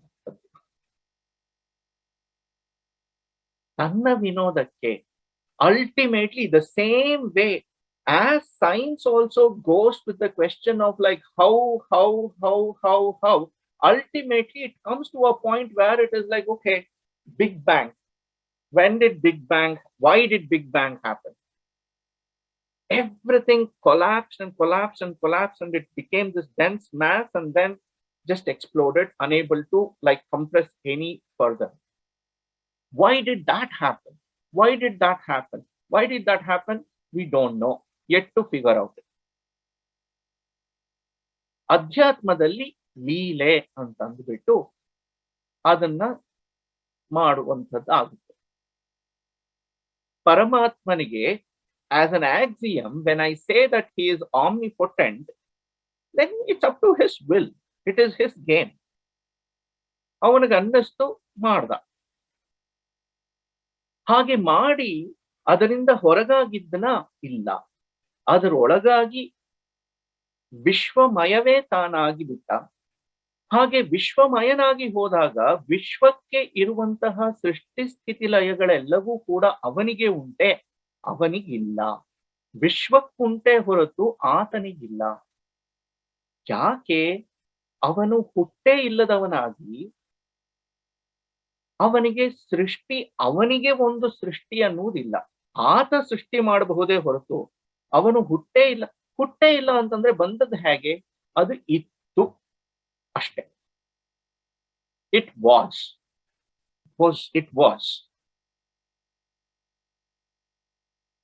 ಕರ್ಮರಹಿತನಾಗಿ ಸ್ಥಿತಿಗೊಳಗಲ್ಲ. ಯಾವುದೇ ಒಂದು ಕರ್ಮದ ಅಂಟು ಅವನಿಗಿಲ್ಲ. ನಾ ಏನು ಮಾಡಿದೆ ಅಂತಂದ್ರೆ ಅದರ consequences I have to bear, because I have that doership, I have that ownership of that action. He doesn't have. ಕರ್ಮರಹಿತನಾಗಿ ಸ್ಥಿತಿಗೊಳಗಲ್ಲ. ಹಾಗಾಗಿ ಅದನ್ನ ಪಾಲನೆ ಅವನನ್ನ ಪಾಲಿಸಬೇಕು ಎಂಬತಕ್ಕಂತಹ ಯಾವ ಬಾಧ್ಯತೆಗಳು ಕೂಡ ಇಲ್ಲ. ತನ್ನನ್ನ ತಾನು ಪಾಲಿಸಿಕೊಳ್ಳಬೇಕು ಅನ್ನುವಂಥದ್ದು ಕೂಡ ಅವನಿಗಿಲ್ಲ. ಇನ್ನ ಹುಟ್ಟೇ ಇಲ್ಲದೆ ಇರುವಂಥವನಿಗೆ ಸಾವನ್ನುವುದು ಎಲ್ಲಿ ಬರುತ್ತೆ? ಮರಣರಹಿತನಾಗಿ ಲಯಕ್ಕೊಳಗಲ್ಲ. ತಾನೊಬ್ಬನೇ ಇರುವುದರಿಂದ, ತನ್ನಿಂದ ಜಗತ್ತು ಬಂದಿರುವುದರಿಂದ ಈ ಜಗತ್ತಿಗೆಲ್ಲ ಆಧಾರವಾಗಿ ತಾನು ಇರಲೇಬೇಕು. ಹಾಗಾಗಿ ದೂರಸ್ಥನಲ್ಲ. ಹಾಗಾಗಿ ಸೃಷ್ಟಿಯ ಹೊರಗೆ ಆತ ಹೋಗ್ಲಿಕ್ಕೆ ಸಾಧ್ಯವೇ ಇಲ್ಲ. ತನ್ನಲ್ಲಿ ತಾನಲ್ಲದ ಅನ್ಯವು ತೋರಲರಿಯದಾಗಿ ಇದಿರಿಲ್ಲ. ತಾನಲ್ಲದ, ಶಿವನಲ್ಲದ ಬೇರೆ ಇನ್ಯಾವುದೋ ಒಂದಿದೆ ಅಂತಂದ್ರೆ ಶಿವನೊಬ್ಬನೇ ಅನ್ನೋ ವಾದಕ್ಕೇನೆ ಬಿದ್ದು ಹೋಯ್ತಲ್ಲ. ಪರಬ್ರಹ್ಮ ವಸ್ತು ಅದೊಂದೇ ಅಂತಂದರೆ ಇನ್ಯಾವುದೂ ಇರ್ಲಿಕ್ಕೆ ಸಾಧ್ಯ ಇಲ್ಲ. ಯಾವುದೋ ಒಂದು ಇದೆ ಅಂತ ಅನ್ನಿಸ್ತಾ ಇದೆ ಅಂತಂದ್ರೆ ಅದು ಕೂಡ ಪರಮಾತ್ಮನ ಒಂದು ಸಾಪೇಕ್ಷಾನುಭವವೇ ಹೊರತು there is nothing else other than ಪರಮಾತ್ಮ ಅನ್ನುವ ಒಂದು ಅಲ್ಲಿ ಒಂದು ಪ್ರಾಬ್ಲಮ್ ಬರುತ್ತೆ. If everything is this different from God, not so is what he is saying. ತನ್ನಲ್ಲಿ ತಾನಲ್ಲದ ಅನ್ಯವು ತೋರಲರಿಯದಾಗಿ, ನನ್ನಲ್ಲಿ ನಾನಲ್ಲದ ಇನ್ನೊಂದು ಇರಲಿಕ್ಕೆ ಸಾಧ್ಯ ಇಲ್ಲ. ಹಾಗಿತ್ತು ಅಂತಂದ್ರೆ ನನ್ನ ಏಕಮೇವಾದ್ವಿತೀಯತೆಗೇನೆ ಭಂಗ ಬಂತು. ಪರಮಾತ್ಮನಲ್ಲಿ ಪರಮಾತ್ಮನಲ್ಲದ್ದು ಯಾವುದು ಇರ್ಲಿಕ್ಕೆ ಸಾಧ್ಯವಿಲ್ಲ. ಯಾವುದೋ ಒಂದು ಇದೆ ಅಂತಂದ್ರೆ ಆಗ ಪರಮಾತ್ಮನೊಬ್ಬನೇ ಅನ್ನುವ ಆ ಒಂದು ಸ್ಟೇಟ್ಮೆಂಟೇನೆ ಬಿದ್ದೋಗುತ್ತೆ. ತನ್ನಲ್ಲಿ ತಾನಲ್ಲದ ಅನ್ಯವು ತೋರಲರಿಯದಾಗಿ ಇದಿರಿಲ್ಲಾಗಿ ವಿಶ್ವಮಯ ತಾನಾದುದೇ ಸತ್ಯ. ಹಾಗಾಗಿಯೇ ಶಕ್ತಿ ವಿಶಿಷ್ಟಾದ್ವೈತ ದರ್ಶನದಲ್ಲಿ ಜಗತ್ ಸತ್ಯತ್ವವನ್ನ ಅವರು ಹೇಳ್ತಾರೆ. ಆ ಜಗತ್ ಸತ್ಯತ್ವ ಯಾವ ಒಂದು ವ್ಯೂ ಪಾಯಿಂಟ್ ಇಂದ, ಯಾವ ಒಂದು ದೃಷ್ಟಿಕೋನದಿಂದ? ಬ್ರಹ್ಮ ಸತ್ಯದ ದೃಷ್ಟಿಕೋನದಿಂದ.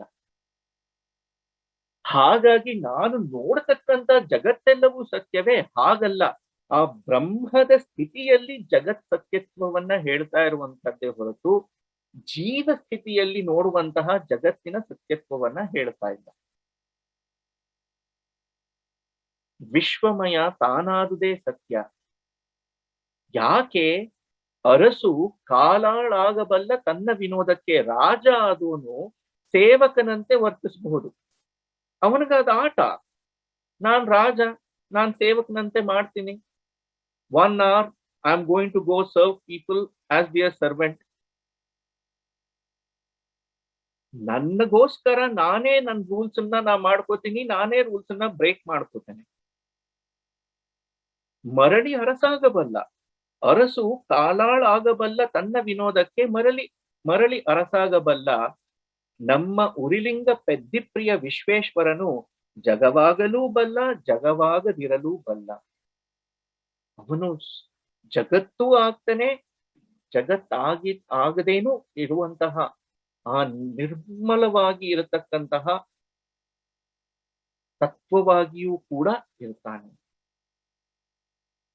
ಸೃಷ್ಟಿ ಮತ್ತೆ ಆ ಭಗವಂತನ ಆ ಒಂದು ಅವಿನಾಭಾವತೆಯನ್ನ ಯಾವಾಗಲೂ ಕೂಡ ಗಣನೆಗೆ ತೆಗೆದುಕೊಂಡು ಬಂದದ್ದರಿಂದಲೇನೆ ಈ ಸೃಷ್ಟಿ ಎಂಬುದು ಕರ್ತಾರನ ಕಮ್ಮಟ, ಇಲ್ಲಿ ಸಲ್ಲುವರು ಅಲ್ಲಿಯೂ ಸಲ್ಲುವರಯ್ಯ ಅಂತ ಹೇಳುವಂಥದ್ದು. ಆ ಸಾಧ್ಯತೆ ನಮಗೆ ಇಲ್ಲಿ ಕಂಡು ಬರುತ್ತೆ. If we can see the existence of divinity in everything around us, only then we will start respecting things properly. If we don't see that, then we look at everything from a purely materialistic angle and we start taking everything with an attitude of consumption and consumption and consumption. Mere consumption devoids you of the respect that you have to show towards your creation, towards everything around you. And if we don't respect what is there around us, how are we ever going to sustain things?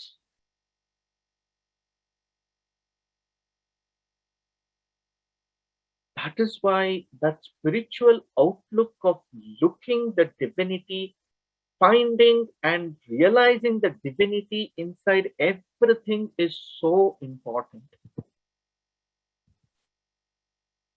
ಕಡೆಯದಾಗಿ ಈ ಒಂದು ವಚನವನ್ನ ನಾವು ನೋಡೋಣ. ಅಲ್ಲಮ ಪ್ರಭುಗಳ ವಚನ. ಮತ್ತೆ ಸೃಷ್ಟಿಗೇನೆ ನಾನು ಬರ್ತಾ ಇದ್ದೇನೆ. ಯಾಕೆಂದ್ರೆ ಜಗತ್ತು ಮತ್ತೆ ಆ ಪರಮಾತ್ಮನ ಆ ಒಂದು ರಿಲೇಶನ್ಶಿಪ್ ಅನ್ನೋದು ಎಂಥದ್ದು. ಮತ್ತೆ ಕಾರ್ಯಕಾರಣ ಸಂಬಂಧಕ್ಕೆ ಬರೋ ಹಾಗಿತ್ತು ಅಂತಂದ್ರು ಕೂಡ ಅಲ್ಲಮ ಪ್ರಭುಗಳ ಈ ಅದ್ಭುತವಾದಂತಹ ವಚನ, ಉರಿಲಿಂಗ ಪೆದ್ದಿಗಳು ಅಷ್ಟರಲ್ಲಿ ಏನು ಹೇಳಿದ್ರೋ ಅದೆಲ್ಲದರ ಸಮರಿ ನಮ್ಗಿಲ್ ಸಿಕ್ಬಿಡತ್ತೆ.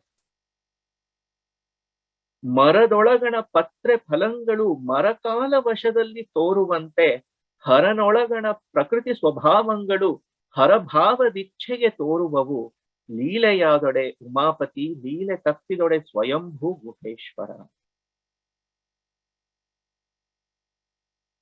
ಪರಮೇಶ್ವರನು ಲೀಲಾಮುಖನಾದರೆ ಉಮಾಪತಿ. ಅಂದರೆ ಜಗತ್ತಿನ ಆ ಸೃಷ್ಟಿಯ ಕಡೆಗೆ ಮನಸ್ಸನ್ನ ಮಾಡಿದರೆ ಆ ಪರಮಾತ್ಮ ತತ್ವ ಸೃಷ್ಟಿಮುಖವಾದರೆ ಉಮಾಪತಿ. ಹಾಗಲ್ಲದೆ ತಾನೇ ತಾನಾಗಿ ನಿಶ್ಚಿಂತನಾಗಿ ಆ ಸ್ಥಿತಿಯಲ್ಲಿ ನಿಷ್ಕಳಲಿಂಗ ಅಂತ ಸೃಷ್ಟಿಯ ಪ್ರಕ್ರಿಯೆಯಲ್ಲಿ ನಮಗೆ ಮೊಟ್ಟ ಮೊದಲು ತಾನೇ ತಾನಾಗಿ ತನ್ನಲ್ಲಿಯೇ ತದ್ಗತನಾಗಿ ಇದ್ದಂತಹ ಸ್ಥಿತಿ ಪರಮಾತ್ಮನದು ಆ ನಿಷ್ಕಳಲಿಂಗ ಸ್ಥಿತಿ ಸ್ವಯಂಭೂ. ಲೀಲೆ ತಪ್ಪಿದೊಡೆ ಸ್ವಯಂಭೂ.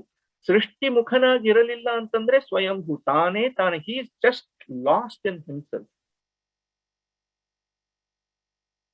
ಸೃಷ್ಟಿ ಮುಖನಾದರೆ ಉಮಾಪತಿ. ಯಾವ ರೀತಿ ಮರದೊಳಗಣ ಪತ್ರೆ ಫಲಂಗಳು ಮರ ಕಾಲವಶದಲ್ಲಿ ತೋರುವಂತೆ. ಮರಕ್ಕೆ ಭಿನ್ನವಾಗಿ ಮರದ ಪತ್ರೆ ಫಲಗಳನ್ನ ನಾವು ಕಾಣಲಿಕ್ಕೆ ಆಗುತ್ತಾ?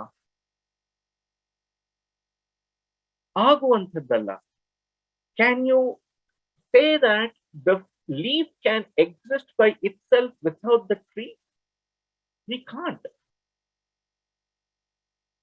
In the leaf, in the flowers, in the fruits, you basically find the essence of the tree itself.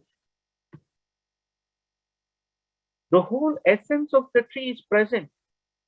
So whether you're looking at the flower, whether you're looking at the leaves, they don't have an independent entity. ಚಿಗುರು ಒಡಿತು, ಎಲ್ಲಿಂದ ಒಡಿತು? ಮರದೊಳಗಡೆಯಿಂದಾನೆ ತಾನೇ ಚಿಗುರು ಒಡೆದದ್ದು. ಹೂವ ಎಲ್ಲಿಂದ ಬಂತು? ಮರದಲ್ಲಿಯೇ ಇದ್ದಂತಹದ್ದು ಮರ ಹೂವವಾಗಿ ತನ್ನೊಳಗಿನ ಒಂದು ಆವರಣವನ್ನೇ ಹೂವಾಗಿ ಅಲ್ಲಿ ಪರಿಣಮಿಸಿತು. The leaf and flowers were not imposed on the tree externally. ಯಾರೋ ತಗೊಂಡ್ಬಂದು ಹೂ ಮರ ಇಷ್ಟು ಬೆಳೆದ್ಬಿಟ್ಟಿದೆ, ಇದನ್ನ ಸ್ವಲ್ಪ ಡೆಕೋರೇಟ್ ಮಾಡೋಣ ಅಂತ ತಂದು ಅಂಟಿಸಿರೋ ಅಂತದಲ್ವಲ್ಲ. ಬೇರೆಲ್ಲಿಂದಾನೋ ಬಂತ? ಇನ್ಯಾವುದೋ ತಂದು ಆರೋಪಿಸಿದ್ದಂತ ಇಲ್ಲ. ಮರದ ಕಾಂಡದಲ್ಲಿ ನನಗೆ ಎಲೆ ಕಾಣಿಸ್ತಾ ಇಲ್ಲ ಅಂತಂದ್ರೆ, ಕಾಂಡವನ್ನ ಬಗೆದು ನೋಡಿದ್ರೆ ನನಗಲ್ಲೇನು ಬಚ್ಚಿಟ್ಟಿರೋ ಎಲೆಗಳು ಹೂವುಗಳು ಎಲ್ಲ ಕಾಣಿಸುತ್ತಾ? ಮರನ ತುಂಡು ತುಂಡು ಮಾಡಿ ಪೀಸ್ ಪೀಸ್ ಮಾಡಿಬಿಟ್ರೆ ಅದು ಒಳಗಡೆ ನನಗೆ ಎಲೆಗಳು ಬೀಜಗಳು ಎಲ್ಲ ಕಂಡು ಬರುತ್ತಾ? ಆದರೆ ಮರದ ಒಳಗಿನಿಂದಲೇ ಅದು ಚಿಗುರು ಬಂದದ್ದಲ್ವ. ಮರಕಾಲ ವಶದಲ್ಲಿ ತೋರುವಂತೆ ಹರನೊಳಗಣ ಪ್ರಕೃತಿ ಸ್ವಭಾವಗಳು ಹರಭಾವದಿಚ್ಛೆಗೆ ತೋರುವವು. ಅವನ ಲೀಲೆ ಅದೆಲ್ಲವೂ ಕೂಡ ಅವನೊಳಗಡೆ ಇತ್ತು ಅಂತಂದರೂ ಕೂಡ ಪರಮಾತ್ಮ ಸಂಪೂರ್ಣನೇ ಹೌದು. ಯಾಕೆ? ಎಲ್ಲವೂ ಕೂಡ ತನ್ನೊಳಗೆ ಇದ್ದರೂ ಕೂಡ ಅದು ಯಾವುದಕ್ಕೂ ಅಂಟಿಕೊಳ್ಳದೆ ಅದೆಲ್ಲದಕ್ಕಿಂತಲೂ ಕೂಡ ವಿಭಿನ್ನವಾಗಿ ತಾನೇ ತಾನಾಗಿ ಇರುವುದರಿಂದ ಹರನಿಗೆ ಯಾವ ಅಂಟೂ ಇಲ್ಲ. ನಮ್ಮ ದೇಹವನ್ನೇ ನಾವು ನೋಡ್ಕೊಳ್ಳೋ ಹಾಗಿತ್ತು ಅಂತಂದ್ರೆ ನಾಲಿಗೆ ಉಂಟು, ಹೌದಾ? ನಮ್ಮ ದೇಹದಲ್ಲಿ ಎಲ್ಲಾ ಕಡೆ ಹರಿತಾ ಇರುವಂತಹ ರಕ್ತನೂ ಉಂಟು, ಹೌದಾ? ನಿಮ್ಮ ರಕ್ತನ ನೀವು ಒಳಗಡೆ ಇಟ್ಕೊಂಡಿರುವ ನಾಲಿಗೆ ಅದನ್ನ ಪದೇ ಪದೇ ಟೇಸ್ಟ್ ಮಾಡ್ತಾ ಇದೀಯಾ? ಇಲ್ಲ ತಾನೆ? ಅದೇ ರೀತಿ ಹರನೊಳಗಡೆ ಇರತಕ್ಕಂತಹ ಎಲ್ಲವೂ ಕೂಡ ಅವನಿಗೆ ಯಾವುದರಿಂದಲೂ ಕೂಡ ನಷ್ಟವಿಲ್ಲ, ಲಾಭವಿಲ್ಲ. ಅದು ಲೀಲೆ ಪರಮಾತ್ಮನ. ಆ ಲೀಲೆ ಸೃಷ್ಟಿಮುಖವಾದರೆ ಅವನು ಉಮಾಪತಿ.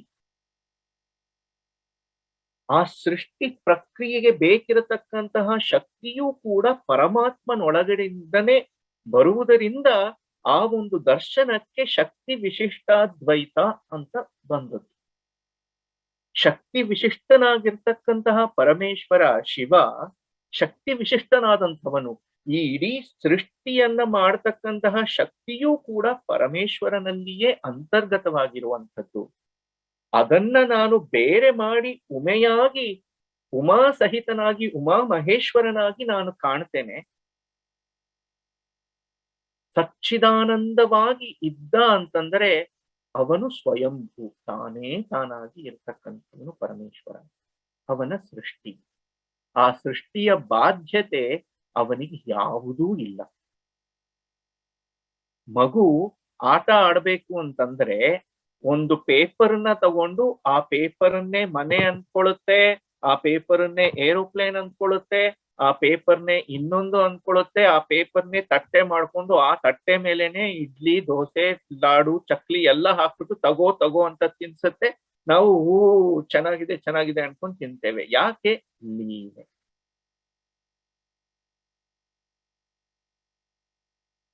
ಅದು ಯಾವಷ್ಟೇ ಬಿಂದಾಸಾಗಿ ಆ ಪೇಪರ್ನ ಎಲ್ಲ ಮುದುಡಿ ಬಿಸಾಕ್ಬಿಟ್ಟು ತಾನ್ ಪಾಡಿಗೆ ತಾನು ಹೊರಟು ಹೋಗುತ್ತೆ.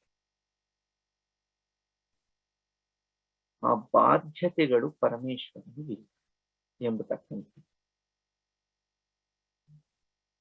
ಇನ್ನ ಮುಂದೆ ನಾವು ಇದನ್ನ ಮುಂದಿನ ಸಂಚಿಕೆಯಲ್ಲಿ ಈ ಪರಮೇಶ್ವರನ ಸ್ವರೂಪವನ್ನೇ ನಾವು ಇನ್ನಷ್ಟು ಆಳವಾಗಿ ಹೋಗ್ತಾ ನೋಡ್ತಾ, ಅದರಲ್ಲಿ ಏನಂತ ಕಂಡಿದ್ದರು, ಯಾವ ಯಾವ ರೀತಿಗಳಲ್ಲಿ ಕಂಡಿದ್ದರು ಅನ್ನೋದನ್ನೆಲ್ಲ ನಾವು ನೋಡೋದಾಗುತ್ತೆ. ಈ ಸತಿ ಒಂದ್ ಸ್ವಲ್ಪ we went over, it got almost like an hour. ಹಿಂದಿನದನ್ನು ಕೂಡ ಕವರ್ ಮಾಡಿ ಇವತ್ತಿಂದನ್ನು ಮುಗಿಸಿರೋದ್ರಿಂದ ಮುಂದಿನ ಸತಿಯಿಂದ will keep it like half an hour. ಒಂದು 2-3 ವಚನಗಳನ್ನ ನೋಡ್ಕೊಂಡು ಅದನ್ನ ಕವರ್ ಮಾಡೋದಾಗುತ್ತೆ.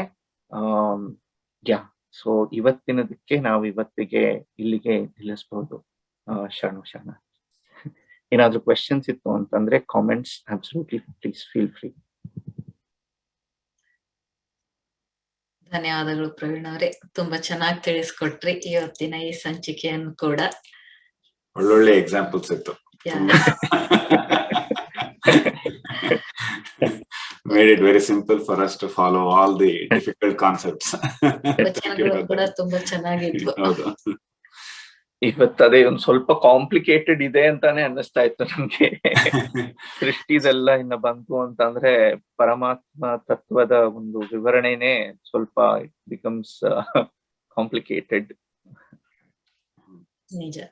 ಯಾರಿಗಾದ್ರೂ ಏನಾದ್ರೂ ಕ್ವಶನ್ಸ್ ಇತ್ತು ಅಂತಂದ್ರೆ ಅನ್ಮ್ಯೂಟ್ ಮಾಡ್ಕೊಂಡು ಕೇಳಬಹುದು. ಇವತ್ ಹೇಳಿದ ವಚನಗಳು ಆಯ್ತು, ಅಥವಾ ನಿಮಗ್ ಮತ್ತೆ ಬೇರೆ ಏನಾದ್ರೂ ಕಾನ್ಸೆಪ್ಟ್ ಕೇಳೋದಿತ್ತು ಅಂದ್ರೆ ಕೇಳಬಹುದು ಪ್ರವೀಣ್ ಅವರಿಗೆ.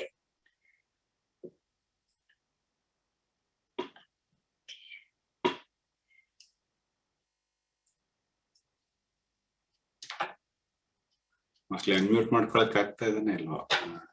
ಎಲ್ರಿಗೂ ಅನ್ಮ್ಯೂಟ್ ಮಾಡ್ಕೊಳಕ್ ಬರ್ತಾ ಇದೆ ಅಲ್ವಾ? So you can unmute yourself. Okay, so ಇದು ಸಾರಿ ಅನ್ಮ್ಯೂಟ್ ಮಾಡ್ತಾ ಇದ್ದೆ. ಪ್ರವೀಣ್ ಅವರು ತುಂಬಾ ಚೆನ್ನಾಗಿತ್ತು. Mahantesh, I am from Texas here from Dallas. Mahantesh, ಸ್ವಲ್ಪ ಲೇಟ್ ಆಗಿ ಜಾಯ್ನ್ ಆಗಿದೆ, but it was really good. So second or third I was following. First one I was not. If you could send me the first ವಚನ ಎಲ್ಲಾದ್ರೂ ಇದ್ರೆ ತುಂಬಾ ಚೆನ್ನಾಗಿರುತ್ತೆ. First ವಚನ ಅಂದ್ರೆ ಇದು ತಾಯಿ ತಂದೆ ಇಲ್ಲದ ಕಂದ ನಿನಗೆ ನೀನೇ ಹುಟ್ಟಿದೆಯಲ್ಲನಾ? ಅದು ಇರ್ಲಿಲ್ಲ ಆ ಟೈಮಲ್ಲಿ. ನಾನು ಓ. ಮೋಸ್ಟ್ಲಿ ಉರಿಲಿಂಗ ಪೆದ್ದೆ ಅವ್ರದ್ದು ನೀವು ಉರಿಲಿಂಗಪ್ಪೆ ಅಲ್ಲಿಂದ ಆ ಜಾಯ್ನ್ ಶಿವ ತನ್ನ ವಿನೋದಕ್ಕೆ ರಚಿಸಿದನು ಅನಂತ ವಿಶ್ವವನು. ಅಲ್ಲಿಂದ ಜಾಯ್ನ್ ಆದೆ ನಾನು. YouTube Okay. ಸೊ ಈ ಎಪಿಸೋಡ್ ಅನ್ನ ಯೂಟ್ಯೂಬ್ ಅಲ್ಲಿ ಹಾಕ್ತಾ ಇದ್ದೇನೆ ಮಹಂತೇಶ್ ಅವರೇ. That is good. ಸೊ ನೀವು ಯಾವ್ದು ಫಾಲೋ ಮಾಡಿಲ್ವಲ್ಲ ನೋಡ್ಬೋದು. ಲಾಸ್ಟ್ ಎಪಿಸೋಡ್ ಕೂಡ ಇದರಲ್ಲೇನೆ ಹಾಕ್ತಾ ಇದ್ದೇನೆ ಸಪರೇಟ್. ಸೊ ಲಾಸ್ಟ್ ಎಪಿಸೋಡ್ ಯಾರು ಅಟೆಂಡ್ ಆಗಿಲ್ವಲ್ಲ ಎಲ್ರು ಫಸ್ಟ್ ಇಂದ ನೋಡ್ಬೋದು, ಅಂದ್ರೆ ದೇ ಕ್ಯಾನ್ ಫಾಲೋ ಈಸಿಲಿ ಅಂತ. ಓಕೆ, ಅದು ತುಂಬಾ ಚೆನ್ನಾಗಿತ್ತು. I follow that. ಬಟ್ ಒಂದು ಕ್ವಶನ್, ಇದು ನಿಮ್ದು I don't want to take too much time. ಇಲ್ಲ ಪರವಾಗಿಲ್ಲ, ಹೇಳಿ. ಇದು ನೀವು ಲೀಲೆ ತಪ್ಪಿದಡೆ ಸ್ವಯಂಭೂ ಅಂದ್ರಲ್ಲ, ಅದು ಫಾಲೋ ಮಾಡಕ್ ಆಗಲ್ಲ ನಂಗೆ ಅದು ಲೈನ್ ಏನಂತಂದ್ರೆ. ಸೊ ಸ್ವಯಂಭೂ ಅಂತಂದ್ರೆ ತಾನೊಬ್ಬನೇ ಇರತಕ್ಕಂಥದ್ದು. ಲೀಲೆ ಯಾವ್ದಡೆ ಉಮಾಪತಿ ಅಂತಂದ್ರೆ ತನ್ನೊಳಗಿನ ಶಕ್ತಿಯಿಂದ ಸೃಷ್ಟಿಯನ್ನ ಮಾಡ್ತಾ ಇದ್ದಾನೆ ಅಂತಂದ್ರೆ, ಇಲ್ಲಿ I can go into a little bit more detail. ಇಲ್ಲಿ ನಿಮಗೆ ನಿಮಿತ್ತ ಕಾರಣ ಉಪಾದಾನ ಕಾರಣಗಳು ಅಂತ ಅಂದ್ಬಿಟ್ಟು ಒಂದು ಕಾನ್ಸೆಪ್ಟ್ ಬರುತ್ತೆ. ಈಗ ಒಬ್ಬ ಕುಂಬಾರ ಮಡಕೆ ಮಾಡಬೇಕು ಅಂತಂದ್ರೆ ಉಪಾದಾನ ಕಾರಣವಾಗಿರುವಂಥದ್ದೇನು? ಮಣ್ಣು. ಉಪಾದಾನ ಅಂತಂದ್ರೆ ದ ರಾ ಮೆಟೀರಿಯಲ್. ನಿಮಿತ್ತ ಕಾರಣ ಅಂತಂದ್ರೆ someone who is just there for the purpose. ಆ ಒಂದು ನಿಮಿತ್ತಕ್ಕೆ, ಆ ಒಂದು for that particular outcome you need some entity. It's like a tool. So you have the raw material and you have a tool that will convert this raw material into a pot. So ಸೃಷ್ಟಿಗೆ raw material ಯಾವುದು, ಉಪಾದಾನ ಕಾರಣ ಯಾವುದು, ನಿಮಿತ್ತ ಕಾರಣ ಯಾವುದು ಅನ್ನುವ ಒಂದು ಪ್ರಶ್ನೆ ಬರುತ್ತೆ. ಸೊ ಆಗ ಈ ದರ್ಶನದಲ್ಲಿ ಶಿವ ಒಬ್ಬನೇ ಅಂತಾಯ್ತು ಅಂತಂದ್ರೆ, ಶಿವನೇ ರಾ ಮೆಟೀರಿಯಲ್ ಅಂತಂದ್ರೆ, what was the other entity which enabled this raw material into becoming all of this creation ಅನ್ನೋ ಕ್ವೆಶ್ಚನ್ ಬಂತು. ನಿಮಿತ್ತ ಕಾರಣ ಯಾವುದು? ನಿಮಿತ್ತ ಕಾರಣ ಶಿವನೊಳಗಡೆನೆ ಇರತಕ್ಕಂತಹ ಶಕ್ತಿ ಅಂತಂದ್ಬಿಟ್ಟು, ಅದಕ್ಕೆ ಅದು ಶಕ್ತಿ ವಿಶಿಷ್ಟನಾಗಿರತಕ್ಕಂತಹ ಶಿವ. ತನ್ನೊಳಗಿನ ಶಕ್ತಿಯನ್ನೇ ತಾನು ನಿಮಿತ್ತ ಕಾರಣವಾಗಿ ಮಾಡಿಕೊಂಡು ತನ್ನನ್ನೇ ತಾನು ಉಪಾದಾನವಾಗಿಸಿಕೊಂಡು ಈ ಸೃಷ್ಟಿಯೆಲ್ಲವೂ ಶಿವನೇ ಆಗಿಬಿಟ್ಟ ಅನ್ನುವಂಥದ್ದು ಬರುತ್ತೆ. ಅಲ್ಲಿ ಏನಾಯ್ತು, ಲೀಲೆ ಸೃಷ್ಟಿನೇ ಲೀಲೆ ಅಂತಾಯ್ತು ಅಂತಂದ್ರೆ, ಅಲ್ಲಿ ತನಕ ಶಿವ ಒಬ್ಬನೇ ಇದ್ದಂತಹ ಶಿವ ನಿಮಿತ್ತ ಕಾರಣವಾಗಿ ತನ್ನೊಳಗಿನ ಶಕ್ತಿಯನ್ನ ಆವಿರ್ಭವಿಸಿಕೊಂಡ. ಲೀಲೆಯಾದೊಡೆ ಉಮಾಪತಿ, ಆ ಶಕ್ತಿಯೇ ಉಮಾ, ಅದನ್ನ ಉಮಾ ಅಂತ ಕರೆಯುವಂಥದ್ದು. ಲೀಲೆ ತಪ್ಪಿದೊಡೆ ಅಂದರೆ ಎಲ್ಲ ಸೃಷ್ಟಿಯೂ ಕೂಡ ತಪ್ಪಿ ಹೋಯಿತು ಅಥವಾ ಸೃಷ್ಟಿ ಎಲ್ಲ ಕರಗಿ ಹೋಯಿತು ಅಂತಂದ್ರೆ, ಆ ನಿಮಿತ್ತ ಕಾರಣವೂ ಕೂಡ ಕರಗಿ ಹೋಗಿ ಎಲ್ಲವೂ ಮತ್ತೆ ಶಿವನಲ್ಲಿಯೇ ಒಂದಾಗಿ ಹೋಗಿ ಶಿವ ಒಬ್ಬನೇ ಉಳಿತಾನೆ. ಲೀಲೆ ತಪ್ಪಿದೊಡೆ ಸ್ವಯಂಭೂ, ಅವನೊಬ್ಬನೇ. He is the only one. ಸ್ವಯಂಭೂ, ತಾನೇ ತಾನು ತನ್ನೊಳಗಡೆ ಸ್ವಯಂಭೂಹು, ತನಗೆ ತಾನೇ ಹುಟ್ಟಿದಂತವನು. ಅದಕ್ಕೆ ಅಲ್ಲಮ ಪ್ರಭುಗಳು ಮೊದಲನೇ ವಚನ ನಾ ಹೇಳದ್ನಲ್ಲ, ತಾಯಿ ತಂದೆ ಇಲ್ಲದ ಕಂದ ನಿನಗೆ ನೀನೇ ಹುಟ್ಟಿದೆಯಲ್ಲ, ನಿನಗೆ ನೀನೇ ಹುಟ್ಟೋದು, ತನಗೆ ತಾನೇ ಹುಟ್ಟಿದವನು ಸ್ವಯಂಭೂ. ಆರಿ ಗೊತ್ತಾಯ್ತು. ನನಗೆ ಅರ್ಥ ಆಗ್ತಿರ್ಲಿಲ್ಲ ಬಿಡಿ, ಇದು ನಾವು ಕ್ಲಿಯರ್. ಅಲ್ಲ, ಅದೇನೆ, ಅದು ಸೃಷ್ಟಿನಲ್ಲಿ ನಿಮಗೆ ಉಪಾದಾನ ಕಾರಣ ನಿಮಿತ್ತ ಕಾರಣಗಳು ಬಂತು ಅಂತಂದ್ರೆ ಅವಾಗ ನಿಮ್ಗೆ I should have gone into. He's kind of playing a dual role here. Yes, exactly. Yeah, he himself is that the tools also emerged from him. Right. So he only got the tools out of himself. He only became the raw material. He only did everything and became the whole creation. He is the creation in oneself. Right. Yeah. So I was trying to understand that, but this is much clearer to me now when you explain this in this way. Yeah. So thanks for that. Sure. Yeah. Cool. Praveen, ನನ್ಗೊಂದು doubt ಇದೆ. ಹೇಳ್ಬೋದಾ sir? ಹೇಳ್ಬೋದಾ? Bharati. The first one ಅದೇ ಅಲ್ಲಮ್ಮ ಪ್ರಭು ಅವ್ರದ್ದು ಅದಾದ್ಮೇಲೆ ಕೇಳಿ. ಹೇಳಿ ಹೇಳಿ ಕೇಳಿ ಹೇಳಿ ಭುವನೇಶ್ವರಿ ಅವರೇ. ಅಲ್ಲಮ್ಮ ಪ್ರಭು ಅವ್ರದ್ದು ಮೊದಲನೇ ವಚನ ಹೇಳಿದ್ರಲ್ಲ, ಹಾ. ಆ ವಚನ ಇದು ಅದು ದೇವ್ರನ್ನ ಮನ್ಸಿನಲ್ಲಿ ಇಟ್ಕೊಂಡು ಹೇಳಿದಂತ ವಚನನ, ಅಥವಾ it is applicable to everyone, like even to the devotees? ಹೌದು. ಯಾಕೆ ಅಂತಂದ್ರೆ ಅಲ್ಟಿಮೇಟ್ಲಿ ಇದು ತಾಯಿ ತಂದೆ ಇಲ್ಲದ ಕಂದ ಅಲ್ವಾ ನೀವು ಹೇಳ್ತಾ ಇರೋದು? ಹೌದು ಹೌದು ಇದೆ. ಹಾ, ತಾಯಿ ತಂದೆ ಇಲ್ಲದ ಕಂದ, ನಿನಗೆ ನೀನೇ ಹುಟ್ಟಿ ಬೆಳೆದೆಯಲ್ಲ. ಡಿವೋಟೀಸ್ಗೂ ಅಪ್ಲೈ ಆಗುತ್ತೆ ಅಂತಂದ್ರೆ ಯಾವ ಅರ್ಥದಲ್ಲಿ? ಆ ಡಿವೋಟಿ ಕೂಡ ತನ್ನೊಳಗಡೆನೆ ತಾನೇ ಶಿವ ಎಂಬತಕ್ಕಂಥದನ್ನ ಅರಿತುಕೊಂಡಾಗ, ಓಕೆ, ಜೀವಭಾವ ಇರೋ ತನಕ, as long as I feel that I am a ಜೀವ, I am someone who has an origin and has an end. I was born through the womb of my mom, and when I stop breathing and my life force leaves me, then I am dead. I am dead. So Praveen is no more. ಆ ಒಂದು ಭಾವದಲ್ಲಿ ಇರೋ ತನಕ ನನಗೆ ಸೃಷ್ಟಿ ಸ್ಥಿತಿ ಲಯಗಳು ಎಲ್ಲವೂ ಒಂದು ಆರಿಜಿನ್ ಉಂಟು, ಒಂದು ಎಂಡ್ ಉಂಟು.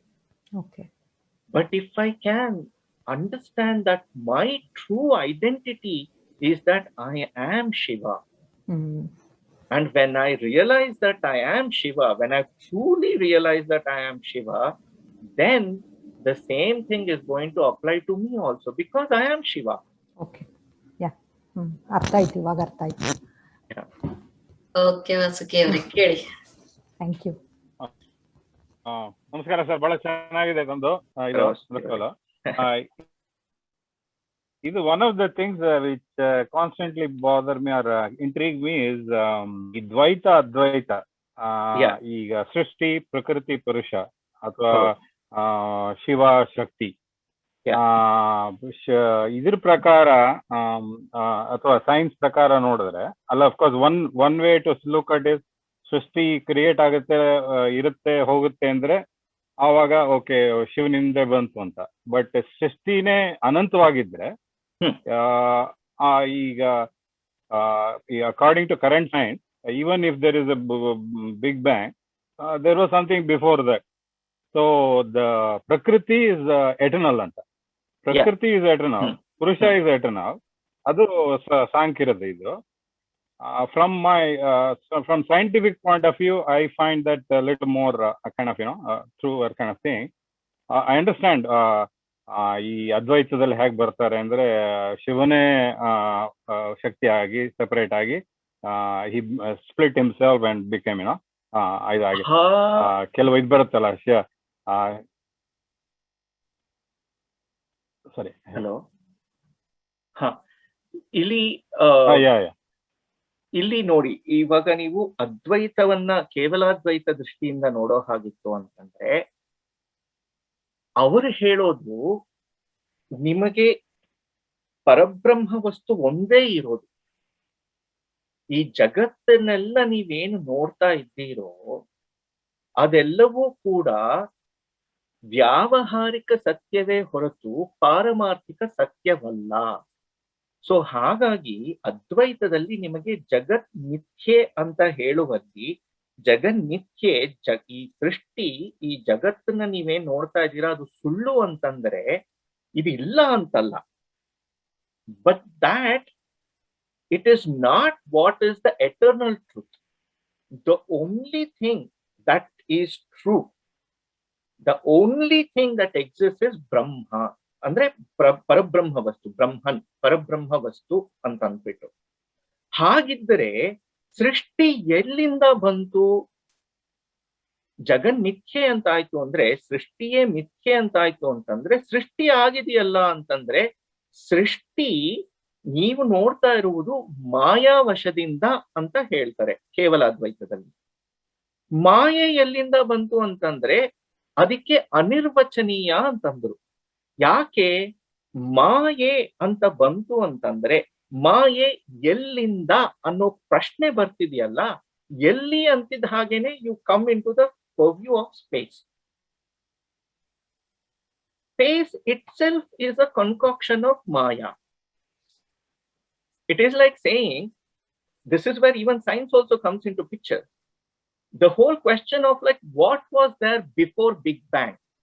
Science says that's a redundant question. That question, in fact, to be very raw, science will say that's a very stupid question. Yake? Because the concept of time itself began with the Big Bang. So when you question what was before Big Bang, you're saying, well, when time itself did not exist, how can you ask this question of before? Because before, now, tomorrow are all parameters of time. Howda? But if Prakriti is eternal, time always there. Prakriti. ಅಲ್ಲಿ ಏನಾಗುತ್ತೆ, ಅದು ನೀವು ಸಾಂಖ್ಯದ ಪ್ರಕಾರ the universe is eternal. Sankhya is. So ಸಾಂಖ್ಯನಲ್ಲಿ right now they have say, even if the Big Bang is there, the multi-universe is there. So there is like, you know, constantly geometry universe, of the current universe itself is the flat. It is right. So what science is like, when something is, although I come from the Advaita tradition, I kind of, one of the things, Shankaracharya himself might not have meant that, because when they say Mithya, second sentence is that Jiva Brahma iva para na paraha anta. Jiva Brahma eradu bere alla. Andumele, he is not saying, oh, Jiva is some kind of, you know, stupid thing, it's not there antala. He says Jiva itself is Brahma anta. And that is a part of but ಅವರು ಏನ್ ಅದನ್ನೇ ನಾ ಹೇಳಿದ್ದು. only one question I wanted to clarify is, Sankhyaದಲ್ಲಿ Prakriti is not considered as some kind of inferior. Prakriti is also this. Same thing as Shakti also. Correct. ಹೌದು. ಸಾಂಖ್ಯದಲ್ಲಿ ಏನು ಅಂತಂದ್ರೆ, whereas ಅದ್ವೈತದಲ್ಲಿ ಪ್ರಕೃತಿನ something ಇಲ್ಲ ಹೇಳ್ತಾನೆ. ಸಾಂಖ್ಯದಲ್ಲಿ ನಿಮಗೆ ಪುರುಷ ಪ್ರಕೃತಿ ಬರುತ್ತಲ್ಲ, ಪುರುಷ ಜಡ ಅಂತ ಇದೆ. ಪುರುಷ ತತ್ವ ಜಡವಾಗಿರುವಂಥದ್ದು. ಆ ಜಡವಾಗಿರುವ ಪುರುಷ ತತ್ವಕ್ಕೆ ಚೇತನವಾಗಿ ಶಕ್ತಿ ಬರ್ತಾಳೆ, ಪ್ರಕೃತಿ, ದಟ್ ಇಸ್ ಪ್ರಕೃತಿ. ಅದರಿಂದಾಗಿಯೇ ಜಡವಾಗಿರತಕ್ಕಂತಹ ಪುರುಷ ತತ್ವದಿಂದ ಪ್ರಕೃತಿ ಸೃಷ್ಟಿಯನ್ನ ಮಾಡುವಂಥದ್ದು. So constantly there is flux. So the nature expands, collapses, expands, collapses, expands, collapses. But all of this is the making of the Prakriti. The Purusha is inert ಅಂತಂದ್ಬಿಟ್ಟು ಸಾಂಖ್ಯದಲ್ಲಿ ಬರುವಂಥದ್ದು. ಕೇವಲ ಅದ್ವೈತದಲ್ಲಿ ನಿಮಗೆ ಪ್ರಕೃತಿ ಅನ್ನುವ ಒಂದು ಶಕ್ತಿಯೇ ಬರುವಂಥದ್ದಲ್ಲ. ಯಾಕೆಂದ್ರೆ ಅಲ್ಲಿ ಮಾಯೆ ಇರುವುದರಿಂದಾಗಿ ನೀವು ಕೇವಲ ವ್ಯಾವಹಾರಿಕ ಸತ್ಯವನ್ನ ನೋಡ್ತಾ ಇದೀರೇ ಹೊರತು ಪಾರಮಾರ್ಥಿಕ ಸತ್ಯವನ್ನ ಅದು ಮುಚ್ಚಿಟ್ಟಿದೆ ಅನ್ನುವ ಒಂದು ಪರಿಭಾವನೆ ಇದೆ. ಪಾರಮಾರ್ಥಿಕ ಸತ್ಯದ ನೆಲೆಯಲ್ಲಿ ನಿಂತುಕೊಂಡು ನೋಡಿದಾಗ ನಿಮಗೆ ಕೇವಲ ಬ್ರಹ್ಮ ವಸ್ತು ಒಂದೇ ಇರೋದು, ಇದು ಯಾವುದೂ ಕಾಣಿಸುವಂಥದ್ದಲ್ಲ. ಸೊ ಹಾಗಾಗಿ ನೀವು ಮಾಯೆಯನ್ನ ಮೀರಬೇಕು. ಮಾಯೆಯನ್ನ ಮೀರಿದರೆ ನಿಮಗೆ ಕೇವಲ ದರ್ಶನ ಆಗುವಂಥದ್ದು, ಪಾರಮಾರ್ಥಿಕ ಸತ್ಯದ ದರ್ಶನ ನಿಮಗಾಗುವಂಥದ್ದು.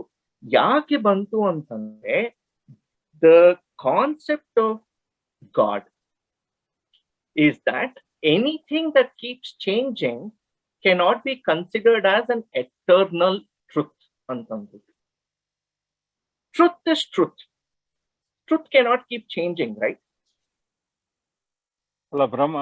Buddha said change is the only permanent thing also. So, but that is why in Buddhism and all, they considered that as Nirishwara. So hagagi they said, see, anything that is absolute, eternal, anything that is like, you know, non-changing. Okay. So Buddha was like, he completely did away with that. Nirishwara aitu alli.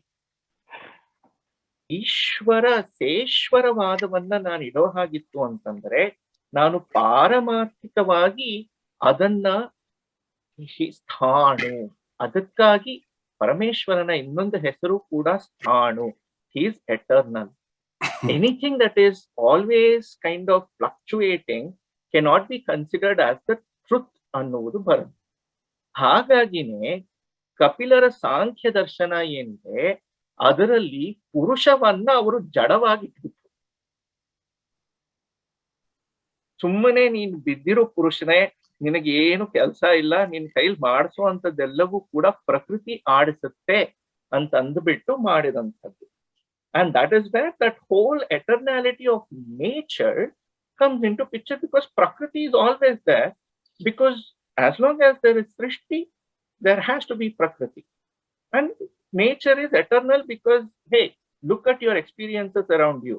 You cannot say that this is not true. ಅನ್ನುವೊಂದು ಯಾಕೆಂದ್ರೆ ಅನುಭವಕ್ಕೆ ಬಂತಲ್ವಾ, ಅನುಭವಕ್ಕೆ ಬರ್ತಿರುವಂತದ್ದನ್ನ ಪ್ರಕೃತಿ ಇದ್ರೆ that which exists before Kriti ಅಲ್ಲ. Prakriti also, normally now we think what is world is Prakriti, but the literal meaning of Prakriti is Prakriti. Everything. Before, like when I say before. creation, I don't mean it only from the aspects of this external world. Everything, you know, that is outside of you, that is like aspect of you, all of that becomes Prakriti. Yeah. Very interesting.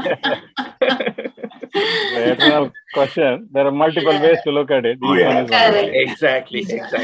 Ultimately ನಾ ಹೇಳದ್ನಲ್ಲ, ಮನಸ್ಸಿಗೆ ಸಮಾಧಾನ ನೆಮ್ಮದಿ ಎಲ್ಲಿ ಬಂತು?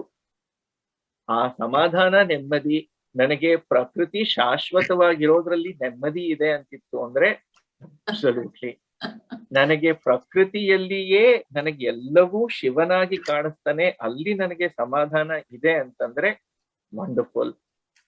ನನ್ಗೆ ಯಾವುದೂ ಇಲ್ಲ. I go by Richard Dawkins, The God Dilemma and all of those things. There is nothing like that, and everything is you know, we are born and then we are dead, and that is what it is. That makes you happy. Absolutely fantastic. ಚಾರ್ವಕರಿಂದ ಹಿಡಿದು ಪ್ರತಿಯೊಂದು, because I feel more spiritual while in nature. ನಿಜ. More spiritual while in nature. I think that has got something to simple ಆಗಿ ತಿಳ್ಕೊಂಡಿರೋದಂದ್ರೆ ವಾಸುಕಿ ಅವರೇ, ಪ್ರವೀಣ್ ಅವ್ರು explain ಮಾಡಿದ್ರ ಪ್ರಕಾರ ಇಲ್ಲಿ ಪ್ರಕೃತಿ ನೆಮ್ಮದಿಯಾಗಿತ್ತಂದ್ರೆ ಉಮಾಪತಿನೂ ನೆಮ್ಮದಿಯಾಗಿರ್ತಾರೆ.